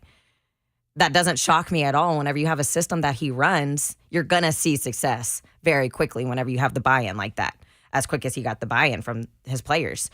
So that's why I'm not really surprised by that. I mean, I am very, very happy that it's happening at my alma mater. And I was a little nervous at first just because of how his last year was at UCF. And it was it was a roller coaster ride that last season. And I am very, very happy. And after I texted him after the Alabama game with a cigar and some Tennessee homemade wine. And I said, Coach, I've never been more proud to be a Vol. And told him thank you. And it was a moment that when was the last time, you as well, being a Tennessee grad, when was the last time you felt something like that? And for him to bring Tennessee football back to that moment, it was really cool as a fan also, not just covering it. Right.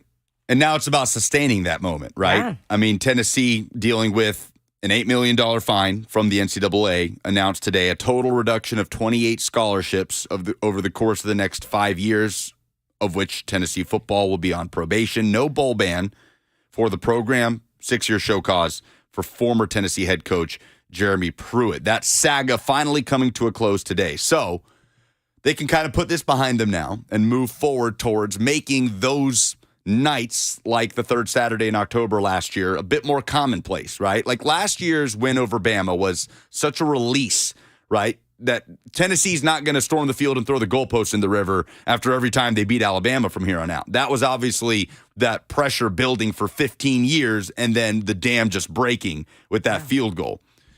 So how do you see this being sustained?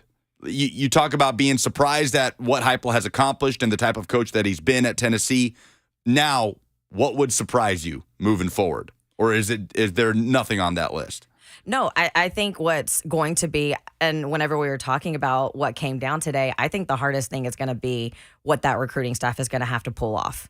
It's going to be tough because they're going to be under a microscope. And whenever you're taking away the official visits, and I mean, you're going to have to really, really be careful. And while I like to think everything great, and I would like to think everything's great over there, you always have to be super, super careful just in college athletics. Right. And so I think that's where I'll be surprised if they're able to pull that off for 5 years, because that's going to be very tough. Sammy Kincaid with us on 104.5 The Zone. You can follow her on Twitter at Sammy Kincaid, right?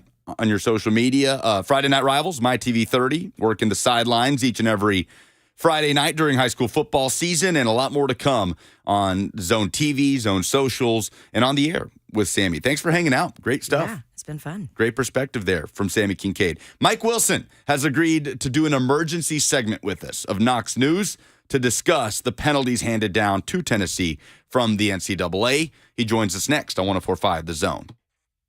Thank you so much.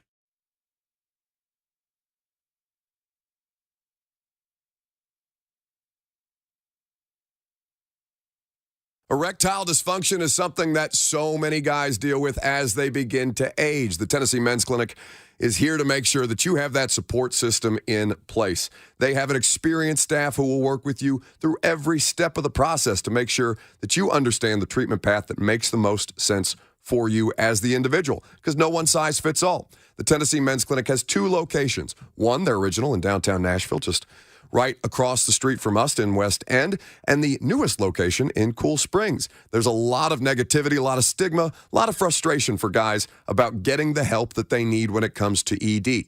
Most dudes wait a year or longer. Don't do that. Call the Tennessee Men's Clinic today. They are here to help you. 615-208-9090. That's 615-208-9090, or visit them today at TennesseeMen'sClinic.com.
5 years probation, an $8 million fine, 28 scholarships reducted over the course of the next 5 years, no postseason bowl ban for Tennessee football as it's over.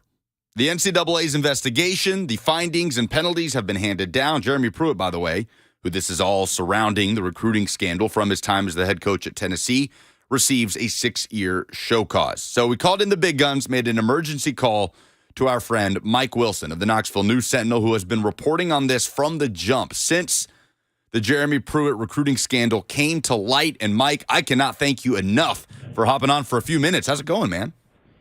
Good. You know, it's funny. I think I hopped on with Buck the day this all started back in good old January 2021. So it feels fitting in a way. Full circle. We love these moments. Your instant reaction to seeing the list, the bullet point list of penalties handed down by the NCAA? Yeah, I mean, it seemed like the outcome was always going to include a monetary fine of some extent, right? And scholarship reductions was going to be in that. But obviously the thing everyone cared most about was would there be a postseason bowl ban or not? And Tennessee avoided that. And the NCAA call that's going on right now, my coworker Adam Sparks has just kind of reported that that's because of Tennessee's cooperation throughout the investigation and the swift action that kind of led to Tennessee avoiding that postseason ban. And again, that's the thing that people cared about the most, I'm sure, within this, is were the Vols going to be eligible for postseason play or not? Because Josh Heupel's building something good here, and obviously the Vols want to be able to keep playing in bowl games. So many findings are coming out from this. It's a lengthy list. David Ubben tweeting stuff out. He states that from the NCAA call, Kay Norton notes that the investigation found one future Tennessee commit was paid not to take a visit to another school. By the way, Kay Norton, the NCAA Infractions Committee chief hearing officer. We're seeing text messages coming out from Pruitt and his assistants. Jeremy Pruitt certainly was not going to avoid any sort of show cause or punishment in this, despite saying he was shocked to hear that his assistants were giving recruits and current players impermissible benefits. But it stuck out to me, Mike, when David Ubben tweeted from The Athletic a couple of hours ago. He said, reading through the NCAA decision on Tennessee now, but my main takeaway is in the end, paying a $13 million buyout seems like the better option than going through all of this. That would have been Pruitt's buyout. Paying lawyers, dealing with NCAA storm clouds, and getting fined $8 million anyway. But then Kay Norton comes out and says if Tennessee had not cooperated, they would have received a postseason penalty. So in your mind, in hindsight, is there anything Tennessee could have done better here, that anything Tennessee could have avoided in this situation? How do you sort of measure this now that the dust is starting to settle? Yeah, I mean, I think the cooperation obviously ended up to some extent being the right move. I mean, sure, the monetary figures end up kind of coming out similarly, but I think what we've learned throughout this scandal is Jeremy Pruitt was so bad at cheating that there was no way that this was ever going to stay completely unknown. So you could have fired him, buy out, pay it, whatever, and this still could have come to light later. You're probably worse off for that. Now, would that have been the case? We don't know. We don't know what the butterfly effect of all of those decisions would be. But it's clear at this point, I mean, Tennessee saved X money on a buyout versus this. Obviously, there's been an excessive amount of lawyer fees in the past few years, so maybe the figures end up being basically the same. I don't know that, but I mean, the takeaway from this to me is Jeremy Pruitt was terrible at cheating. And this staff was rampantly reckless with the things that they did. They didn't hide their trails. They didn't do anything well in terms of this cheating infrastructure, and it was pretty reckless. I mean, one of the details I read through this document is Tennessee's recruiting department supplied different itineraries for visits to compliance versus what the itinerary actually was. So they made one that abided by compliance rules and then one that just was full of cheating and benefits and things that weren't supposed to be going on. So when you're going to that effort or that level to try to do these things, I mean, you kind of get a picture of what's going on, right? Pretty sloppy from Pruitt and his staff, I would say. Mike Wilson of the Knoxville News-Sentinel with us on 104.5 The Zone. What is the most damning thing that you have seen or read coming out of all of these findings that you look like when you tell me that they are so bad at cheating? What is the prime example of that? No, I thought just there was kind of one sentence in the NCAA release that told you the scope of this. That said there were more than 200 violations by at least a dozen staff members that were not self-reported in a 2-year period. So that tells you the scope, the depth of all of the cheating that was going on. That to me was kind of the shocking part. Because this wasn't just Tennessee cheated to get one guy. I mean, this was widespread. This is all over the place. I mean, it goes back to the craziness of the Chick-fil-A bag stuff in November, where Jeremy Pruitt was alleged to have given a recruit, maybe a current student athlete at that point's mom, $300 in a Chick-fil-A bag. I mean, you just see these things. It's just kind of mind-blowing to see how far it went and how far-reaching it was. I mean, it's 127 pages the NCAA put out today, and it's filled with all different athletes they attempted to recruit, coaches on flights and recruits, visit randomly in airports, meeting up in parking garages. I mean, it's kind of an endless stream of, wow, they really did do that, and it's nonstop. All right, so what's next for Tennessee football? Working through scholarship reductions, what is the most difficult hurdle for Josh Heupel in this 5-year span on probation? Yeah, I mean, the scholarship thing hurts. Obviously, you want to have a robust roster as much as possible. The financial penalties kind of suck for Tennessee with some bowl revenue, some stuff like that going on. But again, I think that the biggest takeaway here is Tennessee avoids a postseason ban. Being eligible for that is important. Obviously, it's harder to recruit with scholarship reductions and also the reductions they're facing in terms of visits, eval days, all those sorts of things. But those are things you can kind of deal with moving forward to some extent. They're limited. The bowl ban thing, again, was the big ticket item that everyone was paying attention to. Mike Wilson of the Knoxville News Sentinel. Who are you most looking forward to hearing at SEC Media Days next week? Probably Josh Heupel at this point. No, that's fair. When something like this is coming out right before you go into SEC Media Days, I mean, that's a notable thing. Obviously, there will be lots of questions, and, Heupel will be prepared to answer those things, and it's an unfortunate reality for Heupel to have to address those things because this didn't involve him. He wasn't around for this. I don't know how many players are left from this era of Jeremy Pruitt, but I'd imagine it's less than a dozen at this point. So it's long gone in terms of players and the people involved. But yeah, it's still going to have its ripple effects for the next few years. Mike Wilson of the Knoxville News Sentinel with us on 104.5 The Zone. Mike, we'll let you get back at it. Thanks so much for carving out a few minutes, man. You bet. Thank you guys for having me. You got it. Mike Wilson with us on the Buck Reising Show. So there you have it. Most significant hurdle, you're talking about scholarship reductions, 28 over the course of the next 5 years. Biggest takeaway from Mike, no bowl ban. I think that is, for the most part, everybody's biggest takeaway. So the tenor has changed around Josh Heupel's appearance at SEC Media Days next week. You imagine that he will be talking about it in a positive light, right? Putting it behind us, being able to move forward as a football program. Will be interesting to hear some questions on how they deal with the scholarship reductions and any of the other kind of ancillary penalties handed down by the NCAA. The headline is the $8 million fine and no bowl ban, but there are some bullet points beneath that, some subheadings that they're just going to have to work through as a program. So Heupel will discuss that at the podium, but I'd imagine this is a pretty positive day in the Tennessee football office. $8 million is a big hit.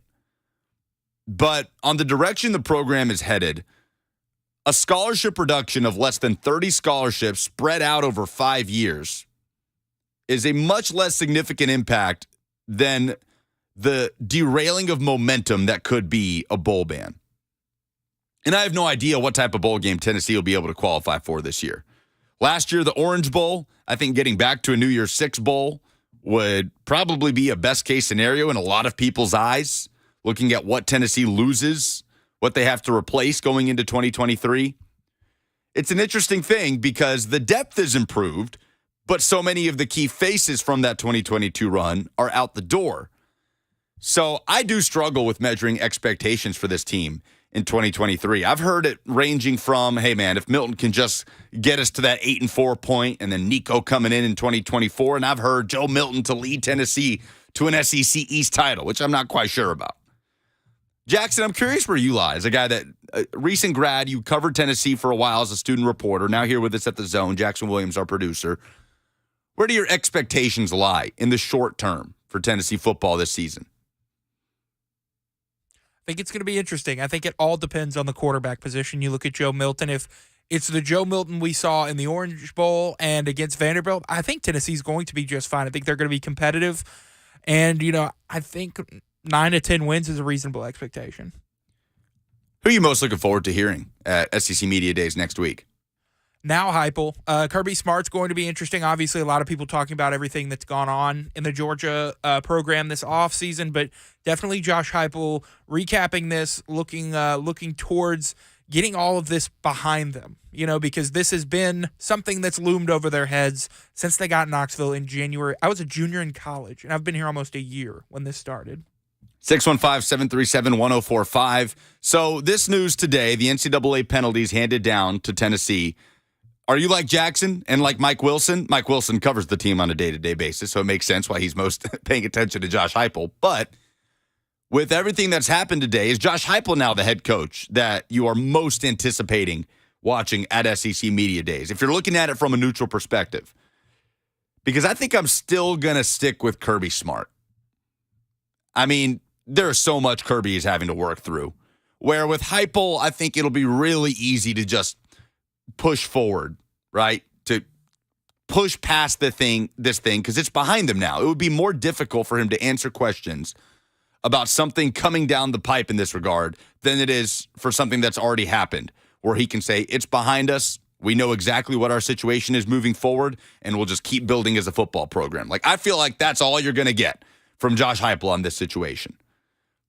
They're not necessarily going to be difficult questions to answer is the thing, right? Like, Heupel's SID and PR guy over there is going to be drawing up answers that Josh is going to have to field from questions he's going to have to field. And I feel like there is a pretty good formula for how to answer this because you're moving forward. It's always easier to answer questions when there's an option there to say, we're moving forward as a program. This is behind us now, especially when you were not involved at all in that process with Jeremy Pruitt when he was in place. And the reason all this is happening has nothing to do with Josh Heupel and current Tennessee players. You know who's going to be really interesting to hear from? Who's that? Jeremy Pruitt in the 2029 SEC Media Days when he's D coordinator over at Alabama. Going to have some tough questions to answer. Oh, man. It'll be fascinating to see what he does, man, over the next few years. You know, Pruitt, who spent time in New York, I believe on Joe Judge's staff with the Giants. There's a litany of former Tennessee coaches up there. I think Dooley was up there at one point. Kevin Sherr, Craig Fitzgerald, former Tennessee coaches under Pruitt. But last year, I mean, he's doing these like Zoom interviews with Mike Griffith, who covers the Georgia Bulldogs, used to cover Tennessee football, and just kind of laying low. And now he can't coach college football for another 6 years. That's the show cause that's been handed down. Does he continue to do that? Just kind of hang back, lay low for a while? Does he get back into the high school game? Does he look for a way back into the pros? I don't know. That's going to be fascinating. Man, you talk about a fall from grace for a guy that was considered probably the best defensive coordinator in the country. National championship winner at FSU in 2013, multiple national championships at Alabama. Just how highly Nick Saban spoke of Jeremy Pruitt when he was his defensive coordinator at Alabama. It's going to be fascinating to see what plays out for him in the rest of his coaching career. But I'm going to stick with Kirby Smart for SEC Media Days because it's so multifaceted on what Kirby is going to have to deal with next week. Here in Nashville at the Grand Hyatt, we'll be there 6 a.m. to 6 p.m. on 104.5 The Zone, every show, live from the Grand Hyatt. Kirby should be coasting into Media Days this year. Back-to-back national champs, right? Everything is good. Recruiting at the highest level in the country. You've got the 2 rings. But, yeah, you got to answer questions about a quarterback battle. Carson Beck appears to be the leader in the clubhouse. It's like the worst-kept secret in the SEC that Carson Beck is going to be Georgia's starting quarterback in 2023, replacing the outgoing Stetson Bennett. Probably don't get a quarterback announcement from Kirby Smart next week. He'll get some questions about it, but he'll be very busy fielding questions about the rampant problem of traffic violations happening with Georgia players. Chris Lowe said at least 11 since the tragic January 15th incident that resulted in the deaths of a Georgia football player in Devin Willock, a Georgia recruiting staffer in Chandler LaCroix, and lawsuits that the football program is facing. Lawsuits from a former recruiting staffer with so many details about the vehicles that were used in these wrecks, vehicles that were given to staffers from the football program, regulations on what they were and weren't allowed to do with these vehicles. There's a lawsuit against Jalen Carter. There's a lawsuit against the University of Georgia itself all sorts of questions for Kirby Smart to have to field. But want to hear from you, 615-737-1045, or in the F&M Bank chat, where Alonzo, noted Mississippi State fan, says, I'm interested in State's new head coach. Rest in peace to the Pirate, he says. When Mike Leach got hired at Mississippi State, we were so excited because it felt like SEC Media Days was getting back to, okay, even if we don't learn anything, talking season, whatever, we're just talking ourselves in circles waiting for actual football to start, at least we're going to have somebody that you know every time he steps up to the podium. It's going to be fun. It's going to be a fun 20 minutes, right? Mike Leach was that guy. Rest in peace, Mike Leach. But I don't know who that person is now. Like, who are we waiting on bated breath to hear from the most? Like, I know you said Josh Heupel. That makes sense. That's who you're most looking forward to hearing from. But just take yourself out of your Tennessee shoes. Like, neutral perspective, Jackson. Who's the most entertaining head coach now with a microphone in front of his face in the SEC? Lane Kiffin. Is it Kiffin? He's the most interesting. I mean, he's got a track record. Think about it, his time in Tennessee. You know, he called out Urban Meyer for... yeah, but that was 14 years ago. But he's still entertaining. I mean, even when he's interviewed with the golf ball that was just thrown at him during the Ole Miss Tennessee postgame interview, I mean, Lane Kiffin, I think, will bring the fun to SEC Media Days. He's entertaining in a different way now. He's more measured in how he says things. Like the maturation and evolution of Lane Kiffin, it's come a long way since he was the head coach at Tennessee as a guy in his early 30s in 2009. But I do think Kiffin, he says things of substance when he's at the podium. He's not afraid to talk about the portal and things within his program and talk about it honestly. So I'll give you that, but not for the reasons that it was in 2009, just saying brash things about a rival head coach, right? But I don't know who that guy is. Cooper Patagna of 24/7 Sports said to us yesterday that he thinks it's Eli Drinkwitz. I think people are just kind of over Eli Drinkwitz's, jabbing and quotes on NIL. Like, it feels like he is angling towards trying to be that next guy, that everybody packs into a room to hear what Eli Drinkwitz is going to say with a microphone. But, I feel like get over the 6-6 hump and then be that guy. For me, I think it's Jimbo. As far as the most entertaining, right? Talk about cutting a promo. Like, when you're talking about answering questions of substance, I'm going to go with Kirby Smart. There's a lot to get into there. But there's a lot with Jimbo as well, and Jimbo is going to be entertaining when he does it. We've definitely seen that so far. Brady on the F&M Bank chat says, Lane versus Jimbo, always a good quote. Russell says, Drinkwitz is all bark and no bite. Going back to Lonzo's comment on Zach Arnett, new head coach at Mississippi State, Mississippi State is one of the more intriguing teams to me in the SEC West, with Will Rogers coming back, all of that production under his belt, but so much of it a product of the air raid, obviously something Mississippi State will not be doing anymore without Mike Leach. Kevin Barbay, the new offensive coordinator. What does that look like? What's that process been like for Zach Arnett, a first-time head coach who most people had probably never heard of before he became the defensive coordinator under Mike Leach at Mississippi State, was the interim head coach for the bowl game, Mississippi State, beating, I think it was the Outback Bowl where they beat Illinois, Brett Bielema's Illinois. So it'll be a fun week, Monday through Thursday here in Nashville. And we'll see. We'll see who comes out with the best quote or what type of news breaks throughout the course of the week. Feels like there's always something. 2 years ago, it was Texas, Oklahoma at SEC Media Days, breaking, kind of taking over the week. We'll see if anything like that happens throughout the course of next week, but we'll be there to cover it. When we come back, top 10 lists continuing to come out. ESPN's Jeremy Fowler surveys coaches, executives, scouts across the NFL. They did running backs today. You may not like where Derrick Henry ended up. Be right back. Lucas Panzica with you on 104.5 The Zone.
You know, I don't hate coming back to this at the end of every show.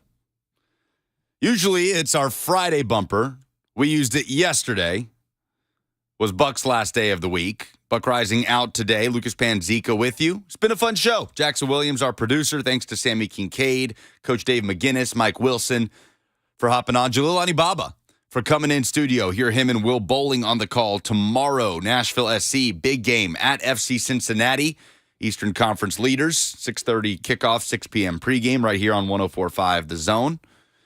Split happens last night. Awesome event benefiting Home Street Home. Shout out Stephen Young, his wife Andy, the work that they do to help the homeless community of Nashville. Got a boost yesterday, and that's awesome. It was really cool to see the response and a lot of people hearing Stephen's story, which is absolutely incredible. If you haven't heard it yet, he's been on the station several times, so check out homestreethometn.org to continue to support his cause, helping out those in need here in the Middle Tennessee community. Big news of the day, Tennessee has its penalties that have been handed down from the NCAA. 5 years probation, $8 million fine, 28 scholarships reducted over the course of the next 5 years while they're on probation. But most importantly, and the biggest takeaway across the board has been no postseason ban. So Tennessee played it pretty much exactly the way that they needed to in order not to get a postseason ban. Seems to be the ultimate goal in this. I think the goal from the get-go for Tennessee football was to avoid a postseason ban. They were able to do that in the way that they cooperated with the NCAA. Nothing could derail the momentum, or not many things could derail the momentum of a football program more than a postseason ban, especially when you're at a point in your program going into year 3 where you want to continue to elevate. It's going to be tough to sustain the success Tennessee had with 11 wins in 2022. But just to go into a season knowing that there would be no postseason, regardless of the success you have on the field, talk about a deflating factor into trying to build your program. Tennessee's able to avoid that. And the NCAA has come out and said the reason they avoided that was because of their cooperation with the NCAA. I wonder what this does for future cases like this. How many more schools will be more willing to put all their cards on the table, firing coaches with cause? It helps when that particular coach is losing and the program appears to be bottoming out, which was the case with Jeremy Pruitt, 3-7 in the COVID year 2020. Don't want to call it a getting out of jail free card, but is that kind of not what this was, you think, for Tennessee athletics, Jackson? Yeah, I mean, you got out of the Jeremy Pruitt era, which just had taken a turn for the worse. And, you know, obviously the penalties, they're going to hurt a little bit, but not nearly as bad as they could have been. So we'll continue to talk about it all day on The Zone. Blaine and Mickey coming up next, but both of those guys are on vacation. So Rhett Bryan and Joe Hunk are going to hang out from 1 to 3, 3HL after that. Sure, they'll talk a little bit about this too. You've got these top 10 lists coming out. I feel like we've hit on them most every day this week because you've had the top 10 defensive tackles list, Jeffrey Simmons, number 3, the top 10 safeties list, Kevin Byard, number 7, and now the running backs have come out. Jeremy Fowler does this where he surveys coaches, executive scouts around the league to get a feel for how they view players in that particular position group. And Derrick Henry, who was the number 1 player in this ranking a year ago, is the number 5 running back in this ranking by Jeremy Fowler and ESPN. Here's the excerpt from Jeremy Fowler under Derrick Henry. He says, the 2-time rushing champion fell 4 spots, narrowly making the top 5. The issue with Henry is age, 29 years old, and tread. Entering his 8th NFL season, he has led the league in carries in 3 of the past 4 years, including 349 in 2022. That's a lot to ask of a back, even a 247-pound Iron Man such as Henry. But he's still really good. His 888 rushing yards after contact last season were the second most by a player in a season since ESPN began tracking the stat in 2009. Adrian Peterson had over 1,000 yards after contact in 2012, which is insane. Quote here from an NFL personnel director given to Jeremy Fowler says, there's a little decline, but he's still an anomaly. You just don't know how long it will last. If anyone can do it, it will be him. Adrian Peterson is a guy like that. They can last longer. So they account for Derrick Henry being an outlier, which he is. but they still slide him down 4 spots. In front of Henry in the top 10 running back list, Nick Chubb gets that number 1 ranking. Christian McCaffrey gets the number 2 ranking. Josh Jacobs, the NFL rushing champ in 2022, gets the number 3 ranking. And in the spot ahead of Derrick Henry is Saquon Barkley, number 4 running back in this top 10 ranking. There's some question marks, by the way, around Saquon Barkley. There appears to be a stalemate right now between Barkley and the New York Giants as they try to put him on the franchise tag. He won't sign it. Diana Russini reporting the other day that the two are not close on a deal. And you're talking about a Monday afternoon deadline for that. So we'll see what happens with Saquon. And also another thing that could impact the Titans this year, Alvin Kamara. Is Alvin Kamara going to be available for the New Orleans Saints week 1 against the Tennessee Titans? He's the number 7 running back in this ranking, but Kamara still dealing with the fallout from an assault charge from the Pro Bowl, not this past year, but the year before that. Ian Rappaport tweeted 2 days ago, this was the story from NFL Network, Alvin Kamara pleaded no contest to a lesser misdemeanor charge from his February 2022 incident in Las Vegas. This opens up the possibility of suspension for some part of the season. So, Titans would only need him to be suspended 1 game, get him week 1 in New Orleans, see what happens with Alvin Kamara down the road. But Derrick Henry, number 5 in the top 10 running backs list, handed out by ESPN, and that'll probably do it for Titans players on these lists, right? Jackson, can you give me any other Titans player that could land on the top 10 list of their respective position? Do they do opponents list? They do not. Okay, then no. I know where you're going with that. They don't do specialists. That's weird. You feel like if you're going through every position, like the specialists, I mean, they're a big part of the game. Ryan Stonehouse able to flip the field for the Titans so often last season. I mean, I'd probably put him at like 2 or 3. Yeah, why not give the specialists some love? I'm with you on that. Continue to talk about this throughout the course of the day, what Tennessee learned about the future of its football program today. But that just about does it for us. Let's do some polls. Oh, yeah, baby. This poll update is shagadelic, baby. I have a Danger Powers here. I'm Austin Powers. Danger is my middle name, baby. This is one poll I'm interested in, baby. It's shagadelic. I haven't had an update in 2023 yet. Wink, wink. Oh, behave. Take it away, Lucas Panzica. Yeah, baby. Yeah. Take it away, Jackson Williams.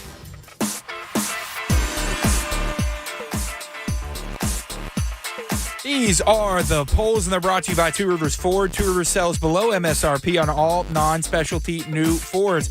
Does Tennessee get a postseason ban today? We know the answer was no. 84% before the fact said no. Tennessee does not get a postseason ban today. I don't think they deserve one. What about you, bud? Yeah, I mean, I came into this not expecting a postseason ban. They didn't self-impose one. I think that was the only reason there was any consternance, why you maybe had it in the back of your head, that concern that there might be one, because Tennessee kind of looked at the NCAA and said, nah, we're going to play the Music City Bowl in 2021. In hindsight, that was obviously the right decision. NCAA appears to be making an effort to step away from postseason bans and punish players that are currently on the roster that had nothing to do for the scandal in question. As I am joined by a host of characters in the producer booth back here, are there 4 running backs in the NFL better than Derrick Henry? 77% say no, 23% say yes. Yeah, I mean, the question always, the versatility always comes into question with Henry, obviously. There's one common thread between the guys in front of him in this ranking. They all catch the ball out of the backfield, some more than others, but all more than Derrick Henry, right? Is there a better runner of the football than Derrick Henry in the NFL? No, I don't think so, but that's not necessarily what they're doing on this list. Alabama win total for 2023, 10.5. 40% say over, 60% say under. We didn't really get to this. The SEC stat of the day was going to be surrounding Alabama football. Bit of a preview for their offense. We'll do that next Friday at 10:45, where I believe I'll be joined by Keith Bullock next Friday. Looking forward to that. 60% go under, 10.5 wins for Alabama this year. Their offense and what they're going to look like from a schematic standpoint is a total mystery to me right now. But I I think I would err on the side of caution and what we know about Nick Saban and still go over that 10.5. And the final poll, which SEC head coach are you most looking forward to hearing from at SEC Media Days? Mike Henry says, gotta be Hugh Freeze for me. And JM says Lane Kiffin. Mike, Hugh Freeze, an interesting one we didn't really hit on. We talked about it a little bit yesterday. Hunk brought it up, actually. The last time Freeze was at Media Days was his long soliloquy, his filibuster at the podium at Media Days to avoid any questions about the scandal that was circulating around Ole Miss's football program at the time. That's the last time that we heard from Hugh Freeze, and here he is representing Auburn in Nashville next week. That's definitely a good one, high up on that list. Those are the polls? Those are the polls. And that is the show. That is the week. Thank you so much to everybody who showed up to Split Happens last night. Thank you to Kings Bowl for hosting at Cool Springs. And thank you to anybody that's contributed to Home Street Home. You can still do so, homestreethometn.org. We'll be back at it Monday, SEC Media Days at the Grand Hyatt. Buck will be back. Unfortunately, we'll see if I can't do anything about that. Either way, we'll be there 10-1, as will every other show live from Media Days. But until then, Blaine and Mickey, a.k.a. Hunk and Rhett, got you coming up next. See y'all.